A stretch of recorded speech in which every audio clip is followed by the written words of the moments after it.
മധ്യസ്ഥ ശ്രമങ്ങളിലൊക്കെ പരമാവധി വിട്ടുവീഴ്ചകളും എല്ലാവിധ വിട്ടുവീഴ്ചകളും ചെയ്ത് നമ്മുടെ പണ്ഡിതന്മാർ, ബഹുമാനായ പണ്ഡിതന്മാർ കൂടെ നിന്നു. അവർ വിളിച്ചെടുത്തൊക്കെ പോയി. അന്ന് പലരും ചോദിച്ചു, ഈ മുതലാളിമാരെ വീട്ടിലേക്ക് എന്തിനാ പോണത്? പ്രവാചകന്റെ ജീവചരിത്രത്തിൽ പോലും അതിനെതിരാ മാതൃക. പക്ഷേ ഇവിടെ എന്താ ഉണ്ടായത്? പ്രമാണിമാർ പറഞ്ഞു കൊടുത്താ നിന്നത്. ഈ പ്രമാണിമാരുടെ വീട്ടിലേക്ക് പോവേണ്ട സാഹചര്യത്തിൽ വേദനയോടെ പോയി കൊടുത്തിട്ടുണ്ട്. അംഗീകരിക്കേണ്ടടുത്ത് അംഗീകരിച്ചു കൊടുത്തിട്ടുണ്ട്, ഒപ്പിടേണ്ടടുത്ത് ഒപ്പിട്ട് കൊടുത്തിട്ടുണ്ട്. കാരണം എന്തായിരുന്നോ? തൗഹീദ് പ്രബോധനം ചെയ്യുന്ന ഈ സംഘടനയ്ക്ക് ഒരടക്കവും സംഭവിക്കാൻ പാടില്ല. കേരളത്തിൽ നമ്മൾ തളർന്നാൽ ഈ സന്ദേശം പറയാൻ ഇവിടെ വേറെ ആരുമില്ല. അതുകൊണ്ട് പരമാവധി വിട്ടുവീഴ്ച ചെയ്ത് നമ്മളിത് മുന്നോട്ട് കൊണ്ടുപോകണം.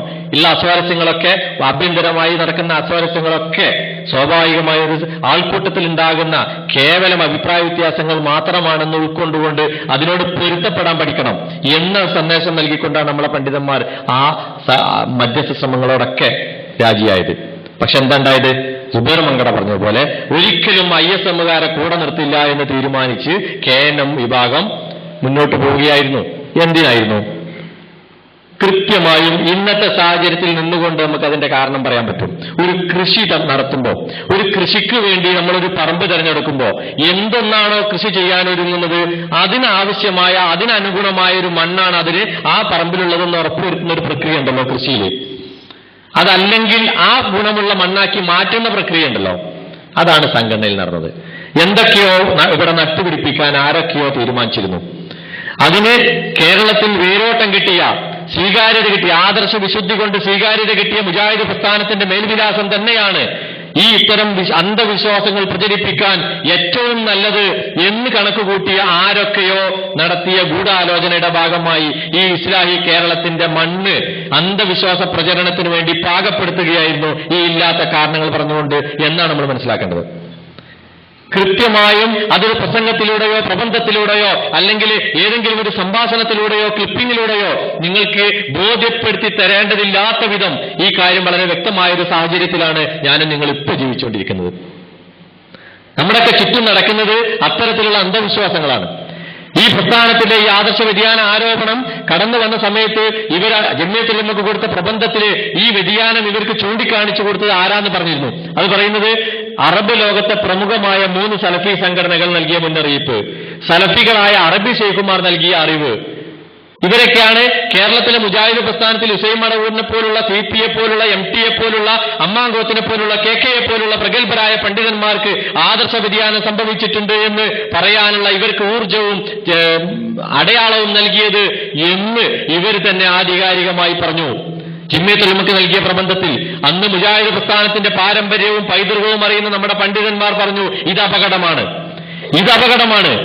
വിദേശ രാജ്യങ്ങളിലെ സംഘടനകളെയും വ്യക്തികളെയും കേരളത്തിലെ ഇസ്ലാഹി പ്രസ്ഥാനത്തിന്റെ ആഭ്യന്തര വിഷയങ്ങളിൽ കൈകടത്താൻ അവകാശം നൽകുന്നത്, അവസരം നൽകുന്നത് അപകടകമാണ് എന്ന് നമ്മൾ പറഞ്ഞു. ഉദാഹരണങ്ങൾ പറഞ്ഞു. CP പോലുള്ള പണ്ഡിതന്മാർ അതിന് ഉദാഹരണങ്ങൾ പറഞ്ഞു. KP മുഹമ്മദ് മൊലിയെ പോലുള്ളവർ അന്ന് എടുത്ത നിലപാട്, ഫറോക്ക് സമ്മേളനം നടക്കുന്ന കാലഘട്ടത്തിൽ അറബ് ലോകത്ത് നിന്നെത്തിയ ആളുകൾ, റാബിത്തയുടെ പ്രതിനിധികൾ ജമാഅത്ത് നേതാവിനെ സമ്മേളനത്തിൽ റാബിത്തയുടെ പ്രതിനിധിയായി പങ്കെടുപ്പിക്കണമെന്ന് പറഞ്ഞപ്പോ ഇത് പറ്റൂല എന്ന് പറഞ്ഞു. ഞങ്ങൾ മുജാഹിദ് പ്രസ്ഥാനത്തിന്റെ സമ്മേളനമാണ്, ഇവിടെ അങ്ങനെ ഒരു അവസരം കൊടുക്കാൻ പറ്റില്ല എന്ന് പറഞ്ഞപ്പോ അറബികൾ ചൂടായി, പോവാൻ നിന്നു. ഇനി ഞങ്ങളുടെ സഹായങ്ങൾക്ക് ഉണ്ടാവില്ല എന്ന് പറഞ്ഞു. KP കുലുങ്ങിയില്ല. മുജാഹിദ് പ്രസ്ഥാനത്തിന്റെ പ്രഗത്ഭരായ അന്നത്തെ നേതാക്കന്മാർ ആരും കുലുങ്ങിയില്ല. ആരെങ്കിലും KP എന്ന് പോയി അനുനയിപ്പിക്കാനും പോയില്ല.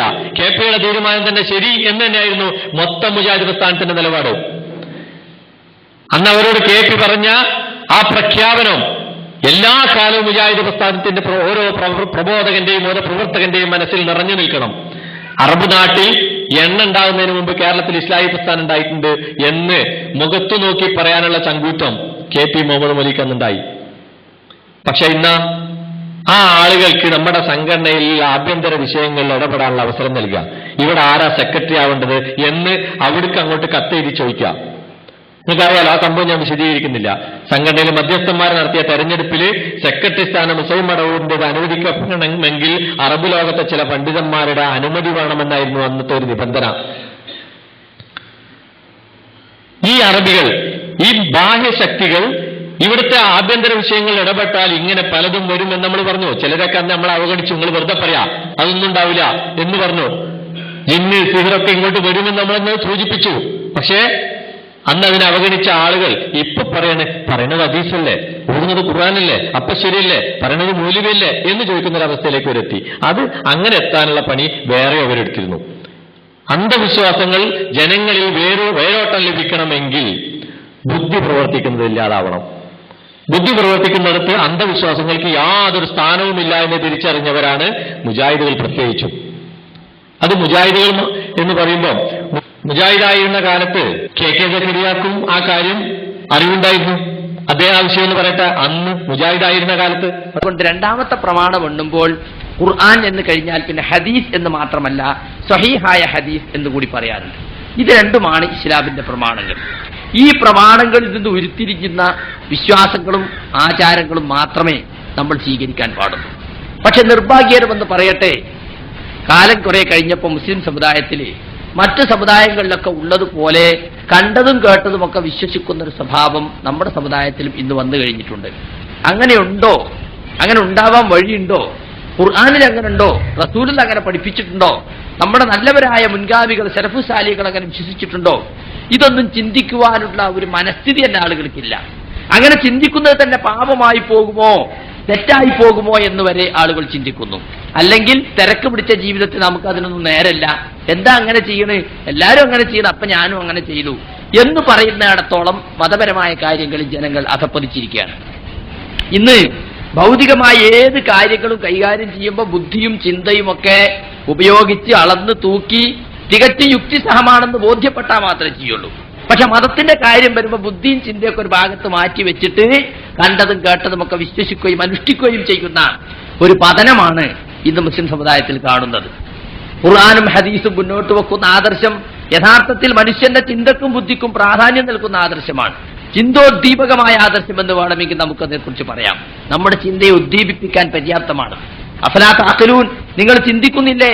അഫലാ തതഫക്കറൂൻ, നിങ്ങൾ ഉറ്റാലോചിക്കുന്നില്ലേ എന്ന് ഖുർആൻ പലയിടത്തും ചോദിക്കുന്നുണ്ട്. ഇന്ന ശർറ ദവാബി ഇൻദല്ലാഹ് അസ്സുമ്മുൽ ബുക്മുൽ ലദീന ലാ യഅഖിലൂൻ, ചിന്തിക്കാത്ത ബധിരനും മൂമയുമാണ് അല്ലാഹുവിന്റെ അടുക്കൽ ഏറ്റവും നികൃഷ്ടനായ ജന്തു എന്നാണ് ഖുർആൻ പഠിപ്പിക്കുന്നത്.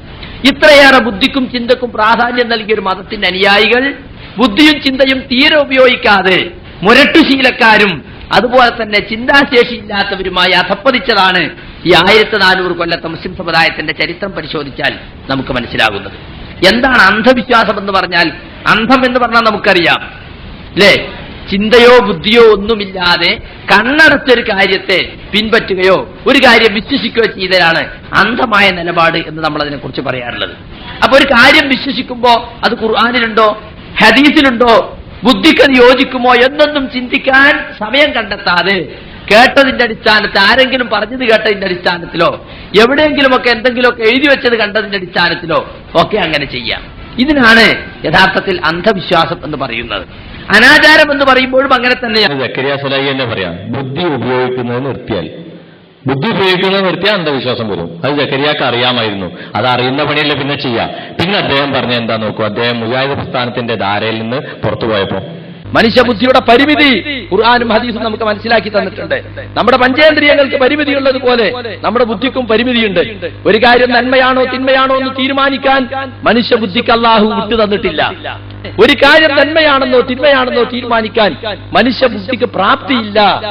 സുഹൃത്തുക്കളെ, ഒരാൾ ബുദ്ധിക്കനുസരിച്ച് നോക്കുകയാണെങ്കിൽ പരിശുദ്ധ ഖുർആനിൽ പോലും ബുദ്ധിക്കെതിരാണെന്ന് പറയാൻ കാരണമാവില്ലേ? ഒരുപാട് മുഴുവത്തുകൾ അത് ബുദ്ധി കൊണ്ട് സ്ഥാപിക്കാൻ കഴിയുമോ നമുക്ക്?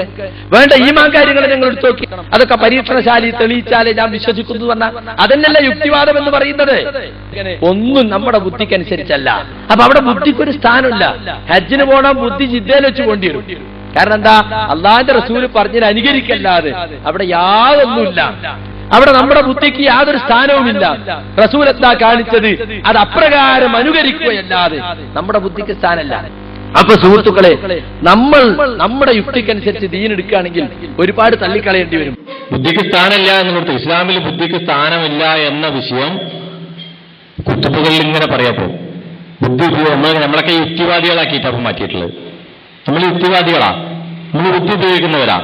ഇങ്ങനെ ഉള്ള ഒരു അവസ്ഥയിലേക്ക് വന്നിട്ട് ഇങ്ങനെ ആളുകളെന്ന് മറിച്ചിട്ടിട്ട് ആദ്യം ചെറിയ അല്ലറ ചില്ലറ കുറച്ച് വിഷയങ്ങളിലേക്ക് തുടങ്ങി.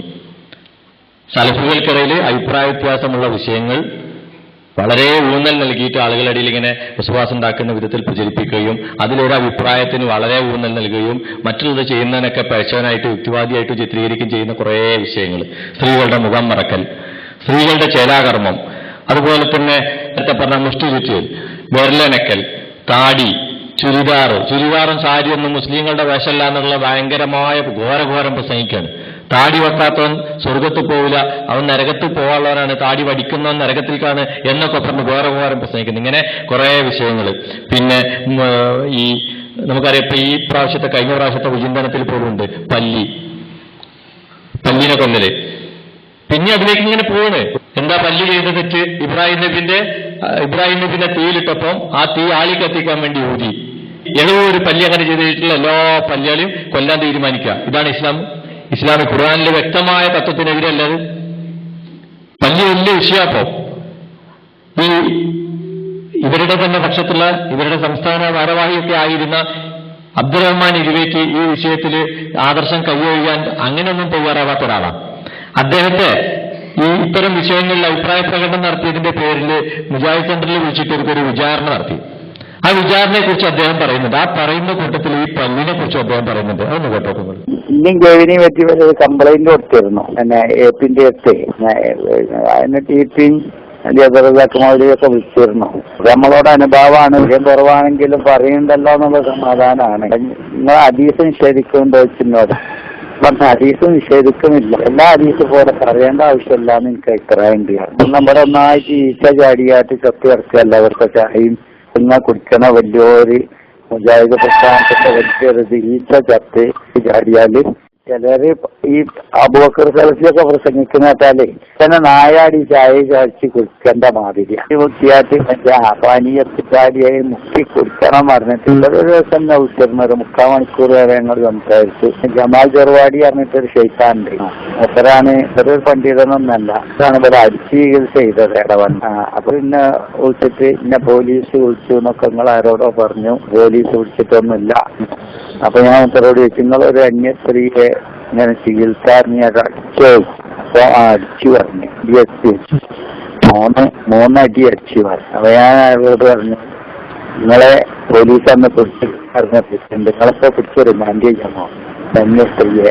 അല്ല, അത് മറ്റേ കൗൺസിലിങ്ങിന്റെ ഭാഗമാണ്. അത് നിങ്ങൾക്ക് എന്താ കൗൺസിലിംഗ്? നിങ്ങൾ വ്യാജനല്ലേ ചോദിച്ചു. അതിന്റെ എന്ത് ഡിഗ്രിയാ ഉള്ളത്? എന്തെങ്കിലും നിങ്ങൾ പഠിച്ചോ കൗൺസിലിങ്ങിനെ പറ്റി? കൗൺസിലിങ്ങുകാരെങ്കിലും പിന്നെ രോഗികളെ തല്ലലുണ്ടോ? അമ്മമാരെ കൗൺസിലിംഗ് നടത്തലുണ്ടല്ലോ ഇവിടെ ഡോക്ടർമാരും തല്ലലുണ്ടോ?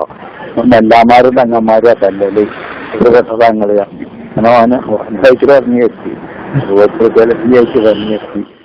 സെലഫി എന്താ പറഞ്ഞാൽ അറിയാം, സത്യം തുറന്നു പറയണം പറഞ്ഞു. അപ്പൊ എല്ലാ സത്യം നടന്നു പറയണോ വെച്ചു. പറയണോ അറിഞ്ഞു. എത്രയായി സമയം എന്ന് ചോദിച്ചു. രാത്രി 10 മണി കഴിഞ്ഞു പറഞ്ഞു. ഞങ്ങളോടായി അങ്ങാടി കൂടെ ഇപ്പൊ രാത്രി 10 മണി കഴിഞ്ഞു പറഞ്ഞ് സത്യങ്ങൾ വിളിക്കാറ് നേരം നോക്കുമ്പോൾ നിങ്ങളെ കുതിരവട്ടത്തെ എത്തിക്കും ആളുകൾ പറഞ്ഞു. സത്യം പറയാറിഞ്ഞത് നമ്മളൊരു കാര്യം പറയേണ്ടി വരുമ്പോ പറയുന്നത് സത്യമായിരിക്കണം എന്നാണ്. രാവിലെ സൂര്യ ഉദിച്ചു നോക്കണേ, സൂര്യൻ ഉദിച്ചോ പറഞ്ഞിട്ട് നടന്ന ഭ്രാന്തെന്നാ പറയാ. 35 ഹദീസ് ഓതിയാട്ട് ഇതിനെ കൊല്ലുന്ന ഫലായില് 35 ഹദീസ്. അപ്പൊ ഞാൻ ചോദിച്ചു, അതിന് മാത്രം പല്ലിയുണ്ടോ? അതായി നിങ്ങളെ പള്ളിയിൽ കുട്ടികൾക്കൊക്കെ തച്ചല് ഫലായിൽ വാങ്ങാത്തൊക്കെ പല്ലിയുണ്ടോ വെച്ചു. അൽമനാർ കാലണ്ടിന്റെ ഹോട്ടലൊരു പല്ലിയൊക്കെ അല്ലേ ഉണ്ടാവുള്ളൂ. ഇനി ഒരാഴ്ചക്കാരൊക്കെ പാടെ വടിയായിട്ട് വന്ന് സുഖം കിട്ടാനേ പല്ലിനെ തന്നാല് നമ്മളെ സംഘടന അത് അതിജീവിക്കും, യാതൊരു സംശയമില്ല. കാരണം എന്താ വെച്ചാൽ ഇതിൽ നമുക്ക് കിട്ടിയത് ഗുണം സ്ത്രീകള് പുരുഷന്മാര് സാധാരണക്കാരുണ്ടല്ലോ. സാധാരണക്കാര് പണ്ടേ മുജാഹിദായേ ഓലൊക്കെ വല്ല അടിച്ച് നാട് നടത്തുന്ന അറിയുന്ന ആളുകൾ. അങ്ങനെ കുറച്ച് സ്ഥലായികളും ഓലെ ശല്യം നമുക്ക് നീക്കാൻ കഴിയും. അപ്പോ ഇങ്ങനെ ഓരോ അന്ധവിശ്വാസങ്ങൾ പറഞ്ഞു കൊണ്ടുവന്നിട്ടാണ് നമ്മുടെ സാക്ഷാൽ ജിന്ന് രംഗപ്രവേശം ചെയ്യുന്നത്.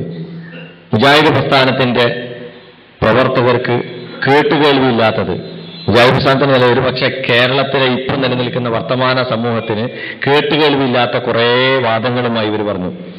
ഈ വരുന്നത് സ്വാഭാവികമായും തൗഹീദിനെയും ഈമാനെയും ഒക്കെ കടപുഴക്കുന്ന വിധത്തിലുള്ള കുറെ വാദങ്ങളാണ്. ഏതോ ചില അത്ഭുതപ്പെടുത്തുന്ന ചില കഥകളെ മാത്രമല്ല, വിശ്വാസത്തെ വേരടക്കം മുറിച്ചു മാറ്റുന്ന വിധത്തിലുള്ള കുറെ കാര്യങ്ങളുമായാണ് ഇവർ രംഗത്ത് വന്നത്. നമുക്കറിയാം, മറഞ്ഞ മാർഗത്തിലൂടെ ഗുണവും ദോഷവും ചെയ്യാൻ അള്ളാഹുവിന് മാത്രമേ കഴിയൂ എന്നത് സലാം സുല്ലമി പഠിപ്പിച്ചൊരു അബദ്ധമാണ് എന്നാണ് സക്കരിയ സലാഹി പറഞ്ഞത്. സംഘടനാ പിളർപ്പ് കഴിഞ്ഞ് ഇവരുടെ ഈ അന്ധവിശ്വാസത്തിന്റെ കൃഷി ഇവിടെ തുടങ്ങാൻ പോകുന്നതിന് മുമ്പ് അദ്ദേഹം ഒന്നാമത്തെ വെടിപൊട്ടിച്ചത് അങ്ങനെയായിരുന്നു. ഇവരൊക്കെ പഠിപ്പിച്ചാണ് സ്ഥിതി. പിന്നെ സുഹൃത്തുക്കളെ, നമ്മളും ഒക്കെ മുമ്പ് പറഞ്ഞു, ഈ സലാം സുല്ലമി ഞങ്ങളെ പഠിപ്പിച്ച എന്താ അറിയോ, മറഞ്ഞ മാർഗത്തിലൂടെ സഹായിക്കാൻ അള്ളാഹ്ക്ക് മാത്രമേ സഹായിക്കുള്ളൂ. അതുകൊണ്ട് സീർ മുഖേന നമ്മൾ സഹായിക്കുന്നു വിചാരിച്ചാൽ തെറ്റാവും. ഞാനൊക്കെ കുറെ കാലം വിശ്വസിച്ച് പ്രസംഗിച്ചിറങ്ങിയിരുന്നു. അള്ളാഹു എനിക്ക് പുറത്തു തരട്ടെ. ഞാനിപ്പോ പ്രാർത്ഥിക്കുകയാണ്, ഇയാളെ കെണിയിൽ ഇസ്ലായി പ്രസ്ഥാനം രക്ഷപ്പെട്ടല്ലോ. മറഞ്ഞ മാർഗത്തിലൂടെ ഖൈറും ശർറും അള്ളാഹുവിൽ നിന്ന് മാത്രമേ ഉള്ളൂ എന്ന് വിശ്വസിക്കുന്നത് അബദ്ധമാണ്. സലാം സുല്ലമി പഠിപ്പിച്ച അബദ്ധമാണെന്നാണ് പറഞ്ഞത്. അതിൽ പൊറുക്കലിനെ തേടുകയും ചെയ്തു അദ്ദേഹം. അതേ സക്കരിയ സലാഹി പണ്ട് മുജാഹിദായിരുന്ന കാലത്ത് ഖൈറും ശർറും അള്ളാഹുവിൽ നിന്നാണ് എന്ന് വിശ്വസിക്കൽ ഈമാൻ കാര്യമാണ് എന്ന് പഠിപ്പിക്കുന്ന പ്രസംഗവും നമ്മുടെ കയ്യിലുണ്ട്. ഈമാൻ കാര്യത്തിൽ ആറാമത്തെ കാര്യം എന്താ? ഖൈറും ചെറും അള്ളാഹുവിൽ നിന്നാണ്. അത് വിശ്വസിക്കണ്ടേ നമ്മള്? അപ്പൊ നമ്മൾ ഇറങ്ങിയിട്ട് തിരിച്ചു വന്നതിലാണ് ഖൈറ്, മറവി പറ്റിയലാണ് ദോഷം എന്ന് വിചാരിക്കാൻ പാടുണ്ടോ? അപ്പൊ ഖൈറും ശർറും അള്ളാഹുവിൽ നിന്നാണ് എന്ന വിശ്വാസത്തിൽ നമുക്ക് തെറ്റുപറ്റുന്നത് കൊണ്ടാണ് നിരവധി അന്ധവിശ്വാസങ്ങൾ നമ്മുടെ നാട്ടിൽ നിന്നും എടുത്തു പോകാതിരിക്കാൻ കാരണം. ഇത് നമ്മൾ ഉറച്ചു വിശ്വസിച്ചാൽ മതി. നമുക്ക് മറഞ്ഞ മാർഗത്തിലൂടെ ഒരു ഖൈറ് വരുത്താൻ പടച്ചവനെ സാധിക്കുള്ളൂ. മറഞ്ഞ മാർഗത്തിലൂടെ ഒരു ദോഷം വരുത്താൻ അള്ളാഹ്ക്കേ സാധിക്കുള്ളൂ.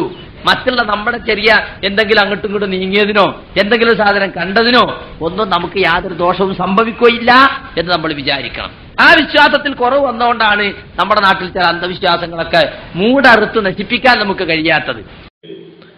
ഈ ഈമാൻ എങ്ങനെ ഒറ്റടിക്ക് ഗൾഫിൽ നിന്ന് കുറെ ആളുകൾ കുറെ സംഗതികൾ ഇറക്കുമതി ചെയ്തപ്പോൾ ആണ് മാറിപ്പോയത്? ഇതിനൊക്കെ തുടക്കം കുറിക്കാൻ വേണ്ടി സക്കരിയ സലാഹി വേറൊരു കാര്യം കൂടി പറഞ്ഞു വെച്ചു. ജാമ്യയിൽ നിന്ന് ഇറങ്ങുന്ന കുട്ടികളോട് വസിയത്ത് എന്താ? ഈ നമ്മുടെ പണ്ടത്തെ പണ്ഡിതന്മാരൊക്കെ ഇവര് സുന്നികൾ, നമ്മൾ കെ എം മൗലവി പറഞ്ഞു, അലവി മൗലവി പറഞ്ഞു എന്നൊക്കെ പറഞ്ഞിട്ട് കുറെ കാര്യങ്ങൾ ഇപ്പൊ ഇങ്ങനെ ആചരിച്ചു പോവുകയാണെങ്കിൽ സുന്നികളും നമ്മളും തമ്മിൽ എന്താ വ്യത്യാസം? നമ്മൾ സ്വന്തമായി പഠിക്കണം, സ്വന്തമായി കിതാബുകളിൽ നിന്ന് കാര്യം കണ്ടെത്തണം. നമ്മുടെ തഫ്സീറുകളിലൊക്കെ കുറെ ലൈഫായ ഹദീസുകൾ കടന്നുകൂടിയിട്ടുണ്ട്, അതൊക്കെ തിരുത്തണം എന്നൊരു ആഹ്വാനം നടത്തി. നമ്മളിപ്പോ എന്താ അറിയോ, സുന്നികൾ കുറെ കാര്യങ്ങൾ ഇങ്ങനെ തലമുറയായി പറയുന്നു. ഓലതങ്ങനെ അടുത്ത തലമുറയും പറയും. അങ്ങനെ നമ്മളും തന്നെ കെ എം മൗലവി പറഞ്ഞു, അലി മൗലവി പറഞ്ഞു, അങ്ങനെ പറഞ്ഞു ഇപ്പോഴുള്ള കാരണന്മാർ പറയുന്നു, നമ്മളും ഒരേറ്റ് പറയുന്നു. ആ അവസ്ഥ പോയിട്ട് അവരൊക്കെ പറയുന്നത് നമ്മൾ കേൾക്കണം, പഠിക്കണം. പക്ഷെ ഖുർആനിന്റെയും ഹദീസിന്റെ സ്വന്തമായി നമ്മൾ കാണണം. സുഹൃത്തുക്കളെ, എനിക്ക് ഈ സന്ദർഭത്തിൽ പറയാനുള്ള മറ്റൊരു കാര്യം നമ്മുടെ ജാമിയിലെ വിദ്യാർത്ഥികളോടാണ് എനിക്ക് പറയാനുള്ളത്. നിങ്ങൾ ഖുർആനും ഹദീസും പഠിച്ച് ദഅവത്ത് രംഗത്തേക്ക് ശ്രദ്ധിക്കേണ്ട ഒരു കാര്യമുണ്ട്. ഒരുപാട് ദുർബല ഹദീസുകൾ നമ്മുടെ പുസ്തകങ്ങളിൽ വന്നുപോയിട്ടുണ്ട്, നമ്മുടെ പരിഭാഷയിൽ വന്നിട്ടുണ്ട്, നമ്മൾ എഴുതിയ പല പുസ്തകങ്ങളിലും വന്നിട്ടുണ്ട്. അതിന് കാരണം എന്താണെന്ന് ചോദിച്ചാൽ, സുന്നികളും ജമാഅത്തുകാരും നമ്മളുമായി തർക്കമുള്ള വിഷയത്തിൽ മാത്രമാണ് നമ്മൾ സഹീഹുൽ ലൈഫ് നോക്കിയിട്ടുള്ളത്. സഹീഹുൽ ലൈഫും തിരിക്കാൻ വേണ്ടി ഈ കാലമത്രയും പണിയെടുത്തവരുടെ പുസ്തകങ്ങളിൽ പോലും തർക്കമില്ലാത്ത വിഷയങ്ങളിൽ ഇഷ്ടം പോലെ ലൈഫുകൾ വന്നിട്ടുണ്ട്. അതുകൊണ്ട് ഇസ്ലാഹി പ്രസ്ഥാനത്തിന്റെ പ്രബോധകരെന്ന നിലക്ക് നമ്മുടെ അടുത്തുള്ള പ്രവർത്തനം, നമ്മുടെ പുസ്തകങ്ങളിൽ നിന്നും പ്രസിദ്ധീകരണങ്ങളിൽ നിന്നും ദുർബല ഹദീസുകളെ മാറ്റി ശുദ്ധീകരിക്കുക, തസ്ബിയത്തിന്റെ പ്രവർത്തനം നമുക്ക് ചെയ്യേണ്ടതുണ്ട്. ഇങ്ങനെ വന്നിട്ട് പിന്നീട് ഒരു പെരുമഴക്കാലമായിരുന്നു ഇവിടെ, അന്ധവിശ്വാസത്തിന്റെ ഒരു മിമ്പറുകളിലാവട്ടെ, പ്രസംഗങ്ങളിലാവട്ടെ, കുടുംബയോഗങ്ങളിലാവട്ടെ, വ്യക്തിപരമായ ചർച്ചകളിലാവട്ടെ ഒക്കെ കണ്ടമാനം അന്ധവിശ്വാസങ്ങൾ. അപകടങ്ങളിൽ നിന്ന് രക്ഷിക്കുന്നത് ജിന്നാണ്. റോഡിലൂടെ നടന്നു പോകുമ്പോൾ നമ്മളെ തട്ടിമാറ്റിയത് ജിന്നാണ്. ജിന്നുകളെ കൊടുത്തിട്ട് നല്ലത് ഇഷ്ടം പോലെ ഉണ്ട്. എത്ര ചീത്തണ്ടോ അത്ര തന്നെ നല്ലതുണ്ട്. ആ നല്ലവരെ നമുക്ക് സുഹൃത്തുക്കളായി കിട്ടിയാൽ ജീവിതത്തിൽ വളരെ ഉപകാരപ്പെടും. പിന്നെ സുബൈക്ക് നമ്മൾ കിടന്നുറങ്ങൂല, അവർ വിളിച്ചുണർത്തിക്കോളും. അതിനെന്താ വഴി? അതിന് വഴി ഉണ്ടായി ഇൻഷാ അല്ലാഹ് പറയാൻ പോവാണ്. അപ്പോൾ നമ്മൾ സൂക്ഷിക്കേണ്ട കാര്യം, എപ്പോഴും നമുക്ക് ഒരു നല്ല ജിന്നിന്റെ സപ്പോർട്ട് വേണം. മനസ്സിലായില്ലേ? എത്രത്തോളം എന്ന് ചോദിച്ചാൽ, നിങ്ങൾ റോട്ടിലൂടെ നടക്കുന്ന നേരത്ത് അപ്രതീക്ഷിതമായിട്ടൊരു അപകടം വന്ന ആ അപകടത്തിൽ നിന്ന് പോലും നിങ്ങളെ രക്ഷിക്കാൻ സാധിക്കും. ഇപ്പൊ റോഡിന്റെ അരികിലൂടെ നടക്കുന്ന ഒരു വാഹനം കൊണ്ട് വന്നു, പെട്ടെന്ന് നിങ്ങൾക്ക് നിങ്ങളാരോ തള്ളിയും തോന്നി. ആരുമല്ല, നിങ്ങളെ സുഹൃത്താണ്. സംഭവിക്കാം, നിങ്ങളാണ് മാറും. എത്ര സംഭവങ്ങൾ നമുക്കുണ്ടായിട്ടുണ്ട്. വാഹനത്തിൽ യാത്ര ചെയ്യുമ്പം ഞാൻ എങ്ങനെ ഒഴിഞ്ഞു, നമ്മൾ വിചാരിക്കും ഞാനെങ്ങനെ അത്ഭുതകരമായി രക്ഷപ്പെട്ടു, ഒട്ടും ഞാൻ അവിടുന്ന് വണ്ടി ഒന്നും ശ്രദ്ധിച്ചില്ല, പക്ഷെ ഞാൻ ഒഴിഞ്ഞാണ്ട് പോയി എന്ന് നമ്മൾ വണ്ടി ഓടിക്കുമ്പോൾ പലരും പറയാറുണ്ട്. അതിന്റെ പിറകിൽ നമ്മളെ സഹായിക്കാൻ അപ്പൊ ജിന്നു വർഗത്തിൽ സഹായികൾ ഉണ്ടാവും. ആരാ പഠിപ്പിക്കുന്നത്? ആരാ പറയുന്നത്?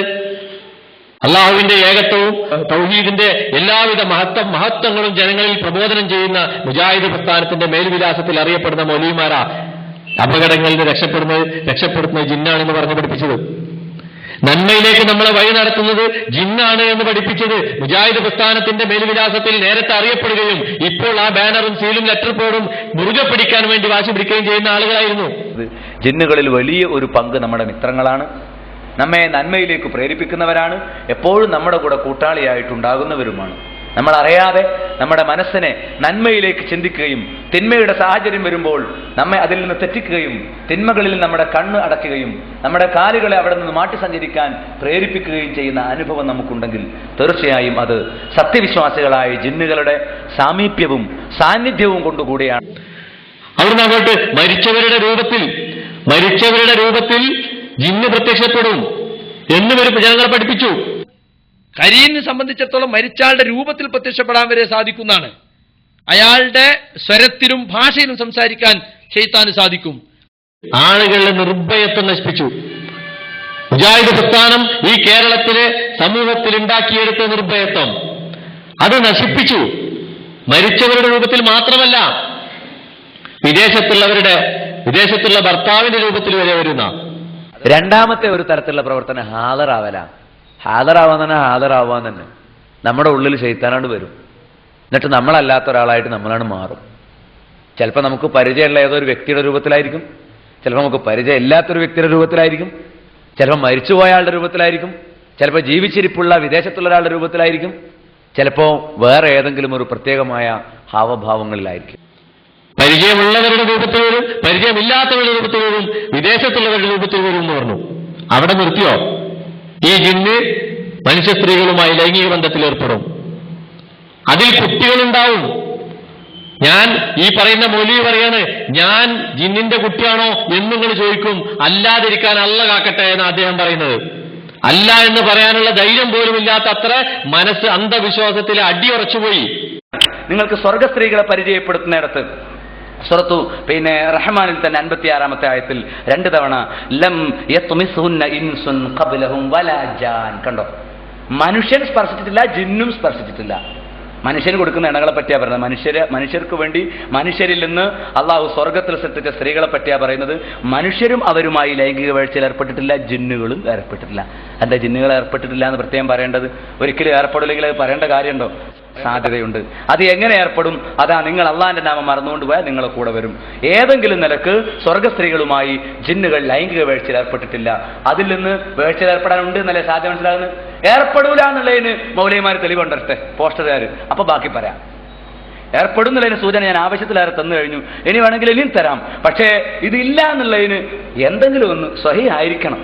ഏതെങ്കിലും മൗലവി സ്വന്തം ബുദ്ധിയിൽ നിന്ന് എഴുതി വെച്ചിട്ട് എനിക്കിങ്ങനെ തോന്നുന്നു എന്ന് എഴുതി അത് പ്രമാണമാവില്ല എന്നേ എനിക്ക് പറയാൻ. മറ്റൊരു പോസ്റ്ററും വലിയ ഒലക്കമുക്കിയ എഴുത്തും മാത്രമേ ഉള്ളൂ, അല്ലാതെ തെളിവില്ല. നമ്മളിവിടെ തെളിവാണ് മുന്നിൽ വെച്ചിരിക്കുന്നത്. ഇതിന് വിരുദ്ധമായി ജിന്നുകൾ ശൈത്വാനിൽ നിന്ന് ശരണം തേടാത്ത ലൈംഗിക വീഴ്ചയിൽ പങ്കെടുക്കുകയില്ല എന്നുള്ളതിന് ബുഖാരിയിലും മുസ്ലിമിലും വന്ന ഹദീസിന് വിരുദ്ധമായി വചനമുണ്ടെങ്കിൽ കാണട്ടെ. ഇങ്ങോട്ടാണ് നമ്മളെ ഹദീസ് ചോദിക്കുന്നത്, നമ്മളോട് അങ്ങോട്ട് ചോദിച്ചിട്ട് കാര്യമില്ല. നമ്മുടെ ഹദീസിൽ നമ്മൾ തന്നിരിക്കുന്നു, ഖുർആനും സുന്നത്തും ബോധ്യപ്പെടുത്തിയിരിക്കുന്നു. നിങ്ങൾക്ക് കാണാം 18-ാമത്തെ സൂറത്തിലെ 50-ാമത്തെ ആയത്ത്. അഫ തത്തഖിദൂനഹു ദുർരിയതഹു ഔലിയാ മിൻ ദൂനി, എന്നെ കൂടാതെ ഔലിയാക്കന്മാരെ, അവനെയും അവന്റെ മക്കളെയും നിങ്ങൾ ഔലിയാക്കളായി സ്വീകരിക്കുകയാണോ? ഷെയ്ത്താനും ഷെയ്ത്താന്റെ മക്കളും. അപ്പൊ ജിന്നുകൾക്ക് ജിന്നുകളിലും മക്കളുണ്ടാകും, ജിന്നുകൾക്ക് മനുഷ്യരിലും മക്കളുണ്ടാകും. അപ്പൊ ഈ നടന്നു വരുന്ന മനുഷ്യനാരാ? ഈ ക്ലാസ് എടുക്കുന്ന മൗലവി ഏതാ? ചോദ്യമാണ്. ഇയാൾ ഏതെങ്കിലും ജിന്നിന്റെ മോനാണെങ്കിലോ അള്ളാഹു അല്ലാതെ നമ്മളെ കാത്തുരക്ഷിക്കുമാറാവട്ടെ. ഇയാൾ ഏതെങ്കിലും ജിന്നിന്റെ മോനാണെങ്കിലോ അള്ളാഹു അല്ലാതെ നമ്മളെ കാത്തുരക്ഷിക്കുമാറാവട്ടെ. ഇയാൾ ഏതെങ്കിലും ജിന്നിന്റെ മോനാണെങ്കിലോ അള്ളാഹു അല്ലാതെ നമ്മളെ കാത്തുരക്ഷിക്കുമാറാവട്ടെ. ഭാര്യാഭർത്തൃ ബന്ധത്തിന്റെ സമയത്ത് പിശാചിൽ നിന്ന് അവൻ ശരണം തേടുന്നില്ലെങ്കിൽ ഏർപ്പാടിൽ ശൈത്താൻ കൂടി പങ്കാളിയാകും. ജിന്നും മനുഷ്യനും തമ്മിൽ വിവാഹം നടക്കുമോ? അതിപ്പോ കാര്യമായി ചർച്ച ചെയ്യേണ്ട ഒരു വിഷയമാണോ അല്ലയോ എന്നതിലുപരി നമ്മെ സംബന്ധിച്ചിടത്തോളം അങ്ങനെ ഒരു സംഭവം നടക്കുക എന്നുള്ളത് ഖുർആനിനോ സുന്നത്തിനോ പ്രകൃതിക്കോ എതിരല്ല. അതിനെ എതിർക്കുന്ന ഒന്നും പ്രാമാണികമായി കടന്നു വന്നിട്ടില്ല. ഇതാ ഗർഭം മുടക്കും, വിവാഹം മുടക്കും, ജിന്നിന്റെ പണിയാ ആളുകൾക്കിടയിൽ പേടിപ്പിക്കാൻ. പിന്നെ ചില വിവാഹ ബന്ധം തടസ്സപ്പെടുന്ന ചില സീറക്കണ എങ്ങനെ വെച്ചാൽ പുതിയാപ്പിളമാർ വന്നിങ്ങനെ കാണും, ഒരു പ്രാവശ്യം വരുള്ളൂ, പിന്നെ അങ്ങോട്ട് വരില്ല. അങ്ങനെ പിന്നെ ഡസൻ കണക്കിന് ഡസൻ കണക്കിന് ആളുകൾ വന്ന് കാണുകയും എന്നാൽ പെണ്ണിനുള്ള സൗന്ദര്യമുണ്ട്, പക്ഷേ വിവാഹം നടക്കൂല. അങ്ങനെയുള്ള കേസ് 2-3 പ്രാവശ്യമായി ഖുർആൻ അനുസരിച്ചുള്ള ചികിത്സ, ഖുർആൻ ഓതി ചികിത്സിച്ച ഇതിട്ട് കല്യാണം നടക്കുന്ന സംഭവങ്ങൾ എൻ്റെ അനുഭവത്തിലുണ്ടായിട്ടുണ്ട്. പിന്നെ വന്ന് കണ്ട അതേ പയ്യൻ വിവാഹം കഴിച്ചതായിട്ട്. അപ്പൊ എന്താ സംഭവിക്കുന്നത് വെച്ചാൽ, ഇവിടെ സംഭവിക്കുന്നത് ഈ യുവാവ് വന്ന് ഈ യുവതിയെ കാണുമ്പോൾ പിശാച് തഹയിലുണ്ടാകും. തഹയിൽ എന്ന് നമുക്കറിയാലോ, മൂസാ നബി ഇസ്ലാമിന്റെ എതിർക്കാൻ വന്ന സാഹർമാരെ എന്ത് ചെയ്തത്, കയറും വടിയൊക്കെ ഇട്ട് പാമ്പാക്കി കാണിച്ചതുപോലെ ഈ സ്ത്രീയുടെ മുഖം ഒന്നിൽ വിരൂപമാക്കുകയോ അല്ലെങ്കിൽ ഒരു കിളവിയുടെ രൂപമൊക്കെ കൊടുക്കും. അപ്പോൾ കാണുമ്പോൾ ഈ ബാക്കിയുള്ളവർക്ക് ഇഷ്ടമായിരിക്കും, പക്ഷേ ഈ യുവാവിന് നോക്കുമ്പോൾ ഒരു ഇഷ്ടപ്പെട്ട രൂപമല്ല. മാത്രമല്ല ഒരു മനസ്സിന് ആശ്വാസം ഉണ്ടാവില്ല, ഇനി അങ്ങോട്ട് പോകണ്ട നല്ല തോന്നുക. ഒരു പെൺകുട്ടി എന്നോട് പറഞ്ഞതെന്ന് വെച്ചാൽ, ഞാൻ ആരെങ്കിലും എന്നെ കാണാൻ വരുമ്പോൾ എൻ്റെ മുഖമൊക്കെ ഈ റബ്ബർ വലിച്ച് നീട്ടുന്ന പോലെ വലിച്ച് നീട്ടുന്ന അവർ അങ്ങോട്ടും ഇങ്ങോട്ടൊക്കെ വലിച്ച ഒരു പെൺകുട്ടി. ഗർഭം പോലും ധരിക്കില്ല, കാരണം ഗർഭിണിയാകുന്നതൊക്കെ ഈ ഉള്ളിലുള്ള ജിന്നിന് ഇഷ്ടമല്ല, ഗർഭിണിയാകുന്നതൊക്കെ. അപ്പോൾ അതുകൊണ്ട് ചിലപ്പോൾ ഗർഭമൊക്കെ അലസി പോകാനൊക്കെ അതിന് കാരണമാകാറുണ്ട്. അപ്പോൾ അങ്ങനെയുള്ള ചില കേസിൽ നമ്മൾ കാണാൻ സാധിക്കും, വർഷങ്ങളായിട്ട് ഇങ്ങനെ കുട്ടി ഉണ്ടാവാതെ എന്നും പൂജാരിയുടെ അടുത്ത് പോയിട്ട് അവസാനം പൂജയൊക്കെ ചെയ്തപ്പോൾ ഉടനെ തന്നെ കുട്ടിയുണ്ടായി, അല്ലെങ്കിൽ ആ തുലാഭാരം കഴിച്ചപ്പോൾ ഉടനെ കുട്ടിയുണ്ടായി, അല്ല ഇന്ന ജാർത്തിപ്പ് നേർച്ച ഉടനെ കുട്ടിയുണ്ടായി എന്നൊക്കെ ചിലപ്പോൾ കാണാൻ സാധിക്കും. ഇവിടെ വാസ്തവത്തിൽ സംഭവിക്കുന്നതെന്ന് വെച്ചാൽ, ഇങ്ങനെയുള്ള പ്രവർത്തനം മൂലം ഇവരിൽ ബാധിച്ചിരിക്കുന്ന ജിന്നങ്ങ് ഒഴിഞ്ഞു പോയി കഴിഞ്ഞാൽ പിന്നെ അവിടെ ഓക്കെ ആയി, ഗർഭം മുടക്കും. അതുപോലെ തന്നെ ഇഷ്ടപ്പെടാത്തത്, ഈ ജിന്ന് കയറിയ സ്ത്രീ ഇയാൾക്ക് ജിന്നിന് ഇഷ്ടപ്പെടാത്ത രീതിയിലൊരു ഗർഭധാരണം നടത്തുകയാണെങ്കിൽ ജിന്ന് അത് മുടക്കും.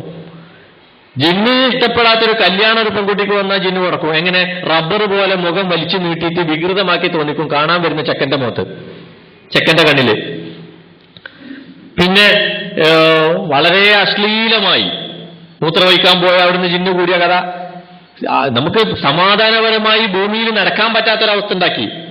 ഇപ്പോൾ അയാൾ അവിടെ ഇരിക്കുകയാണ്, ഞാനിപ്പോൾ ആ ഡെസ്ക് തള്ളിയിട്ട് ആ ജിന്നല്ലേ അവിടെ കുടുങ്ങിപ്പോലെ എന്ന് ഞാൻ ആലോചിച്ചു. ഞാൻ ഇരുന്നപ്പോൾ ഞാൻ ശ്രദ്ധിച്ച്, കാരണം ഇപ്പോൾ ആ ജിന്ന അവിടെ ഇരിപ്പുണ്ടെങ്കിൽ ഞാനിപ്പോൾ ഇത് അയാളെ ഞാൻ കാണുന്നില്ലല്ലോ, ഞാനിപ്പോൾ ഈ ഡെസ്ക് അങ്ങ് നീക്കിയിട്ട് അവനവിടെ കൊടുക്കുമല്ലോ, അവനോട് പ്രതികരിക്കും എന്നിങ്ങനെ ഞാൻ ചിന്തിച്ചു പോയതാണ്. ഇപ്പോൾ വേറൊരു സ്ഥലത്ത് ഒരു സ്ത്രീക്ക് പ്രയാസം ഉണ്ടായി ചോദിച്ചാൽ, എന്തിനാ എൻ്റെ മേത്ത് മീനിൻ്റെ വെള്ളം ഒഴിച്ചതെന്നാണ് ചോദിച്ചത്. ഈ സ്ത്രീ മീൻ കഴിയ വെള്ളമൊക്കെ ഒഴിച്ച് ഇങ്ങനെ ഒഴിച്ചപ്പോൾ അവിടെ ജിന്ന് നിൽക്കുന്നത് സ്ത്രീക്ക് കാണാൻ കഴിയുന്നില്ലല്ലോ.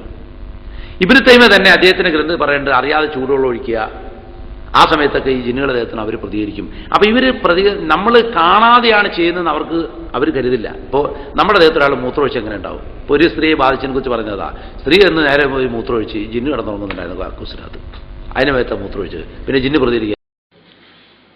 ജിന്ന് കിടന്നിറങ്ങുന്നിടത്ത് മൂത്രമൊഴിച്ചതിന്റെ പേരിൽ ജിന്ന് ആ മൂത്രമൊഴിച്ച സ്ത്രീയുടെ ശരീരത്തിലേക്ക് കയറിപ്പോയ കഥകൾ മൗലവിമാരാ പറയുന്നത്. മുസ്ലിയാക്കന്മാരാണെങ്കിൽ നമുക്ക് സമ്മതിക്കായിരുന്നു. മുസ്ലിയാക്കന്മാർ പോലും പറയുന്നു, ഞങ്ങൾ പോലും കൈവെടിഞ്ഞ ആദർശമാണിതെന്ന്. ഇങ്ങനെയുള്ള അന്ധവിശ്വാസങ്ങൾ. അതുപോലെ തന്നെ ഒരാൾ വൃത്തിയിൽ നടക്കുന്ന കണ്ടാൽ, കുളിച്ചു നടക്കുന്ന കണ്ടാൽ, സുഗന്ധം പൂശി നടക്കുന്ന കണ്ടാൽ അയാളെ സംശയിക്കണം, അയാൾ ജിന്നുമായി പ്രേമത്തിലാണ്. പഠിപ്പിച്ചവര് ഒരാൾക്ക് വൃത്തിയിൽ അങ്ങാടി കൂടെ നടക്കാൻ പറ്റാത്തൊരവസ്ഥ പോലും ഉണ്ടാക്കി. മനുഷ്യരെ ഇഷ്ടപ്പെടുന്നത് പോലെ തന്നെ ജിന്നുകൾ മനുഷ്യരുമായി ഇഷ്ടമുണ്ടായിട്ട് അല്ലെങ്കിൽ പ്രേമം മൂലം ശരീരത്തിൽ പ്രവേശിക്കുക. അങ്ങനെ പ്രവേശിച്ചു കഴിഞ്ഞാൽ ആളുകളുടെ പ്രത്യേകത എന്താണെന്ന് വെച്ചാൽ, അവരിങ്ങനെ പെട്ടെന്ന് കാണാം അവർക്ക് മുൻപില്ലാത്ത തരത്തിലുള്ള ചില പ്രത്യേകതകൾ, എപ്പോഴും സുഗന്ധം പൂശിക്കൊണ്ടും അണിഞ്ഞൊരുങ്ങിയിട്ടുമൊക്കെ, അല്ലെങ്കിൽ ഒരു പ്രത്യേക തരത്തെ ജീവിത രീതി, റൂമൊക്കെ എപ്പോഴും ഒക്കെ ഒന്ന് ക്ലീൻ ആവണം, അങ്ങനെയൊക്കെയുള്ള പല മുൻപില്ലാത്ത ചില പ്രത്യേകതകൾ. വേറെ പ്രത്യേകിച്ച് ആരെ ഉപദ്രവിക്കുക അങ്ങനത്തെ ഒന്നുമില്ല, പക്ഷെ മുൻപില്ലാത്ത ചില പ്രത്യേകതകൾ അതിലിങ്ങനെ പ്രകടമാകും. ശ്രദ്ധിക്കണം എന്നാണ് ഇവിടെ നബി പറഞ്ഞത്. മഗ്‌രിബായ കുട്ടികളെ പുറത്തേക്ക് വിടരുതെന്ന്. ചെറിയ കുട്ടികളെ മഗ്‌രിബായ പുറത്തു കൂടാൻ പറ്റില്ല. പഴയ കാലത്തൊക്കെ മഗ്‌രിബാകുമ്പോക്കിന് മഗ്‌രിബായത് കണ്ടിടാ വേഗം കയറിക്കാണെ അകത്തേക്ക് എന്ന് പറയും. ഇപ്പൊ അറിയില്ല എന്താ മഗ്‌രിബായ പ്രശ്നം. പിശാചുക്കൾ ഷെയ്ത്താൻ പുറത്തിറങ്ങുന്ന സമയമാണത്. ഷെയ്ത്താൻ പുറത്തിറങ്ങുന്ന സമയമാണ്. ആ സമയത്ത് നിങ്ങൾ പുറത്ത് കൂടരുതെന്നാണ്. ഇപ്പൊ കഴിഞ്ഞ ദിവസം ഒരു കുട്ടിക്ക് വളരെ വലിയ മാനസിക അസ്വസ്ഥത പ്രകടിപ്പിച്ചപ്പോൾ വെറുതെ ആ കുട്ടനമ്മമാരോട് ഞാൻ അങ്ങനെ ചോദിച്ചു, എപ്പോഴേത് തുടങ്ങിയതെന്ന് ചോദിച്ചു. ആ സ്ത്രീ പറഞ്ഞ മറുപടി എന്താ വെച്ചാൽ, ഞങ്ങളൊക്കെ മഗ്‌രിബിക്ക് വാങ്ങി കൊടുത്ത് ഒതുണ്ടാക്കി നിസ്കരിക്കാൻ വേണ്ടി നിൽക്കുമ്പോൾ ഇവന് വല്ലാത്ത ഉള്ളാക്കിട്ട്, അങ്ങനെ നമ്മൾ നാട്ടിൽ പറയാം, തൊള്ളട്ട് ഒച്ചിട്ടിട്ട് ഇങ്ങനെ വരുന്നുണ്ട്. ആ ഒച്ചിട്ട് വന്ന അന്ന് മുതൽ ഇന്ന് വരെ ഇവന് സുഖമല്ല, ഞങ്ങൾ അവനെ കൊണ്ടുപോകാത്ത സ്ഥലമല്ല എന്നാണ്. ഞാൻ അതുകൊണ്ടാ വന്നതെന്ന് ഞാൻ പറയില്ല, പക്ഷേ അതുകൊണ്ടും ആവാം. എ.പി. അബ്ദുൽ ഖാദർ മൗലവി വരെ ചോദിച്ചു, ഇത്ര കാലം നമ്മൾ കുട്ടികളെ മഗ്‌രിബിന് പുറത്തിറക്കിയില്ല, എന്നിട്ട് എന്തെങ്കിലും ഉണ്ടായോ? അപ്പോഴും ഞാൻ നേരത്തെ പറഞ്ഞ പ്രതികരണം ഉണ്ടായത് ഏപ്പിക്ക് അങ്ങോട്ട് നടക്കാം. ഏപ്പിനോട് പോകാൻ പറയുന്നേ പറയുള്ളൂ. ഈ ക്ലിപ്പിംഗ് കേൾപ്പിച്ചു കൊടുത്താലും. അതുപോലെ തന്നെ ഈ ജിന്ന് സിഗറി വിഷയത്തിലും ഇപ്പൊ സന്ധ്യ സമയത്ത് പുറത്തിറങ്ങരുത്, ജിന്ന് ബാധിക്കും. ജിന്നിപ്പോ ഈ കണ്ട കാലം വരെ പുറത്തിറങ്ങി ബാധിച്ചിട്ടില്ല എന്ന് പറഞ്ഞോട്ടവര്. ഈ കണ്ട കാലം വരെ പുറത്തിറങ്ങി ബാധിച്ചില്ലല്ലോ. അതന്നെ ഇപ്പൊ ഇങ്ങനെ ഒരു എല്ലാ ആളുകളും ഒരേമാതിരി ആവൂല. ചിലപ്പോ രണ്ടംഗം മനുഷ്യന്മാരൊക്കെ ഉണ്ടാവും, അത് അവഗണിച്ചാൽ മതി. ഇതിന്റെ കുറച്ച് മുതിർന്ന ആളുകളിൽ ഇതുണ്ടായപ്പോ നമ്മൾ വിളിച്ചു കൂട്ടിയിട്ട് അവരെ ഉപദേശിച്ചു വിട്ടതാണ്. നിങ്ങൾ പിന്നെ വിചിന്തനത്തിൽ വായിച്ചു കാണുന്ന നമ്മൾ ശാസിച്ചു എന്ന് പറഞ്ഞൊരു റിപ്പോർട്ടുണ്ടായിരുന്നു. അതിൽ പെടാത്ത കുട്ടികളുടെ അധ്യാപകന്മാരാണ് ഇപ്പൊ ഇത് ചെയ്യുന്നത്. മഗ്‌രിബിന് ഞങ്ങളുടെ നാട്ടിൽ ഈ അടുത്ത കാലത്ത് ആശുപത്രിയിൽ അഡ്മിറ്റായ ഒരു കുട്ടിയെ, അലർജി ബാധിച്ച് ചൊറി പിടിച്ച ഒരു കുട്ടിയെ കാണാൻ പോയ ഒരു മുജാഹിദ്, കുറച്ച് ആളുകൾ കൂടി കാണാൻ പോയ ഒരു മുജാഹിദ് ഞാൻ പറയുന്നത് അദ്ദേഹം അറിയപ്പെടാൻ ആഗ്രഹിക്കുന്ന ഐഡന്റിറ്റി ആയതുകൊണ്ടാണ്. അങ്ങനെ അംഗീകരിക്കാൻ കുറച്ച് മാനസികമായി പ്രയാസമുണ്ട് ഇപ്പോൾ ഇത്തരം കാര്യങ്ങളൊക്കെ നോക്കുമ്പോൾ. ഈ ആള് കുട്ടിയുടെ മാതാവ് കുട്ടിക്ക് എന്താ ഉണ്ടായതെന്നുള്ളതൊക്കെ വിശദീകരിച്ചു തന്നു ആശുപത്രിയിൽ നിന്ന്. ഒക്കെ കേട്ടിരുന്നിട്ട് അവസാനം ചോദിക്കും, നിങ്ങൾ മഗ്‌രിബിനിട്ട കുട്ടീനെ പുറത്തിറക്കിയെന്നാണ്. ആരാ ചോദിക്കുന്നത്? മുസ്ലിയാരല്ല. ഒരു മുസ്ലിയാരല്ല ചോദിക്കുന്നത്. മുസ്ലിയാക്കന്മാർ പോലും ആ ചോദ്യം കൈയൊഴിഞ്ഞിട്ടുണ്ട്. അലർജി ബാധിച്ച് ചൊറി പിടിച്ചൊരു കുട്ടിയുടെ കാര്യം ചോദിച്ചപ്പോൾ ഒരാൾ, മുജാഹിദ് പേരിൽ അറിയപ്പെടുന്ന ഒരാൾ ചോദിക്കുക, നിങ്ങൾ കുട്ടീനെ മഗ്‌രിബിന് എങ്ങാനും പുറത്തിറക്കിയിരുന്നോ? പിന്നെ നമുക്കറിയാം രോഗം ഉണ്ടാക്കൽ ജിന്നാണ്. ഇനി ശാരീരികമായ ഉപദ്രവങ്ങൾ, രോഗങ്ങൾ, അതും പിശാചിലൂടെ ഉണ്ടാകും. വെറും മാനസികമായിട്ട് മാത്രമേ പിശാചിനെ ഉപദ്രവിക്കാൻ പറ്റൂ എന്നുള്ള ധാരണ ശരിയല്ല. ലോകത്ത് ഏത് രോഗമുണ്ടോ ആ രോഗത്തിനൊരു കാരണം ഉണ്ടാവും. എന്തെങ്കിലും ഒരു കാരണം ഉണ്ടാവും. ഒരു വൈറസ് അതിന്റെ പിറകിലുണ്ടാവും, അല്ലെങ്കിൽ മറ്റെന്തെങ്കിലും ഒരു കാരണം ഉണ്ടാവും, അല്ലേ? ആ കാരണങ്ങളിൽ, എല്ലാ രോഗത്തിന്റെയും കാരണങ്ങളിൽ ഒന്ന് ശൈത്താനാണ്. പനിയാവട്ടെ, ജലദോഷാവട്ടെ, പിന്നെ ചുമയാവട്ടെ, മറ്റ് ഏതെങ്കിലും രോഗം, വലിയ വലിയ ക്യാൻസർ ആവട്ടെ, വലിയ വലിയ മാരക രോഗങ്ങളാവട്ടെ, എന്തായിരുന്നാലും ശരി, അതിനൊരു പല കാരണങ്ങൾ കൊണ്ട് ഒരു രോഗമുണ്ടാകാം. എല്ലാ രോഗങ്ങളുടെയും ഒരു കാരണം ശൈത്താനാണ്. മറ്റു കാരണങ്ങൾ കൊണ്ടുണ്ടാകുന്ന രോഗം നമ്മുടെ ചികിത്സ കൊണ്ട് തന്നെ മാറും. ശൈത്താൻ കാരണമായിട്ടുണ്ടാകുന്ന രോഗം മാറാൻ ഡോക്ടർമാരുടെ ചികിത്സ മാത്രം മതിയാവില്ല. ഇങ്ങനെയൊക്കെയുള്ള കുറേ സംഗതികൾ. വിഗ്രഹങ്ങൾ ചിലപ്പോൾ സംസാരിച്ചതായി വിഗ്രഹ പൂജകന്മാർ പലയിടത്തും അവകാശപ്പെടാറുണ്ട്. ഇന്ന വിഗ്രഹം സംസാരിച്ചു. അങ്ങനെ സംസാരിച്ചിട്ടുണ്ടെങ്കിൽ തന്നെ വിഗ്രഹത്തിന് സംസാരിക്കാൻ കഴിയില്ലല്ലോ. അത് വെറും മരമോ കല്ലോ അല്ലേ, ശില്പി കൊത്തിയുണ്ടാക്കിയതല്ലേ. അപ്പോ അതിന്റെ പിന്നിൽ ശൈത്താൻ ശബ്ദമുണ്ടാക്കിയിട്ട് ഈ വിഗ്രഹ ആരാധനയിലേക്ക് ജനങ്ങളെ പ്രേരിപ്പിക്കാൻ, വിഗ്രഹത്തിന് കഴിവുകളുണ്ടെന്ന് വരുത്തി തീർക്കാൻ ചിലപ്പോൾ പിശാച് അങ്ങനെ സംസാരിച്ചേക്കാം, സാധ്യതയുണ്ട് എന്ന് മാത്രമേ അതിനെ സംബന്ധിച്ച് പറയാനുള്ളൂ. ശൈത്താൻ ചിലപ്പോൾ വിഗ്രഹങ്ങൾക്ക് സംസാരശേഷി ഉണ്ടെന്ന് വരുത്തി തീർക്കാൻ അങ്ങനെയുള്ളൊരടവും പയറ്റിക്കൂടാ എന്നില്ല എന്ന് മാത്രമേ അതിനെ സംബന്ധിച്ച് ഓർമ്മപ്പെടുത്താനുള്ളൂ. കഴിയുമെങ്കിൽ നിങ്ങൾ അങ്ങാടിയിലേക്ക് ആദ്യം കടന്നു ചെല്ലുന്നവരാകരുത്. വല ആഖറമൻ യഖ്റുജു മിൻഹ, അങ്ങാടിയിൽ നിന്ന് അവസാനം പുറത്തു വരുന്നത് ലൈലത്തുൽ ഖദർ നമ്മൾ അങ്ങാടിയിലാണ്. അവിടെ നേരം പോയാൽ ആർക്കും വിഷമല്ല. പള്ളിയിൽ കുറച്ചധികം സമയം ഇരുന്ന വലിയ പ്രയാസം അല്ലേ? എന്താ കാരണം? ഫഇന്നഹു മഅറഖതു ശയാത്തീൻ, അത് ശൈത്താന്മാരുടെ അടർക്കളമാണ്. വബിഹാ യൻസബു റായതഹു, ശൈത്താൻ അവിടെയാണ് കൊടി നാട്ടുന്നത്. മറ്റൊരു ഹദീസിൽ കാണാം എന്ത്, പിന്നെ അവിടെ അവൻ മുട്ടയിടുകയും വിരിയിക്കുകയും ചെയ്യുന്നു. പിശാച് മുട്ടയിടുന്നു മനസ്സിലായി, വിരിയിക്കുന്നു മനസ്സിലായി. അക്ഷരാർത്ഥത്തിൽ അതൊക്കെ ആലങ്കാരിക എന്നാണ് വ്യാഖ്യാനം നൽകാൻ നിൽക്കാതെ. അപ്പൊ മുട്ടയിടുന്ന പിശാചുക്കളുണ്ട്, പ്രസവിക്കുന്ന പിശാചുക്കളുണ്ടായിരിക്കാം. നമുക്ക് അതേക്കുറിച്ച് കൃത്യമായിട്ട് അറിഞ്ഞുകൂടാ. മുട്ടയിടുന്ന പിശാചുക്കളുണ്ടെന്ന ഹദീസുണ്ട്. ജിന്നുകൾ ദേഷ്യം മൂലം ഉപദ്രവിക്കുക മനുഷ്യരെ ശരീരത്തിൽ പ്രവേശിച്ചുകൊണ്ട്. ഇത് പലപ്പോഴും സംഭവിക്കുന്നത്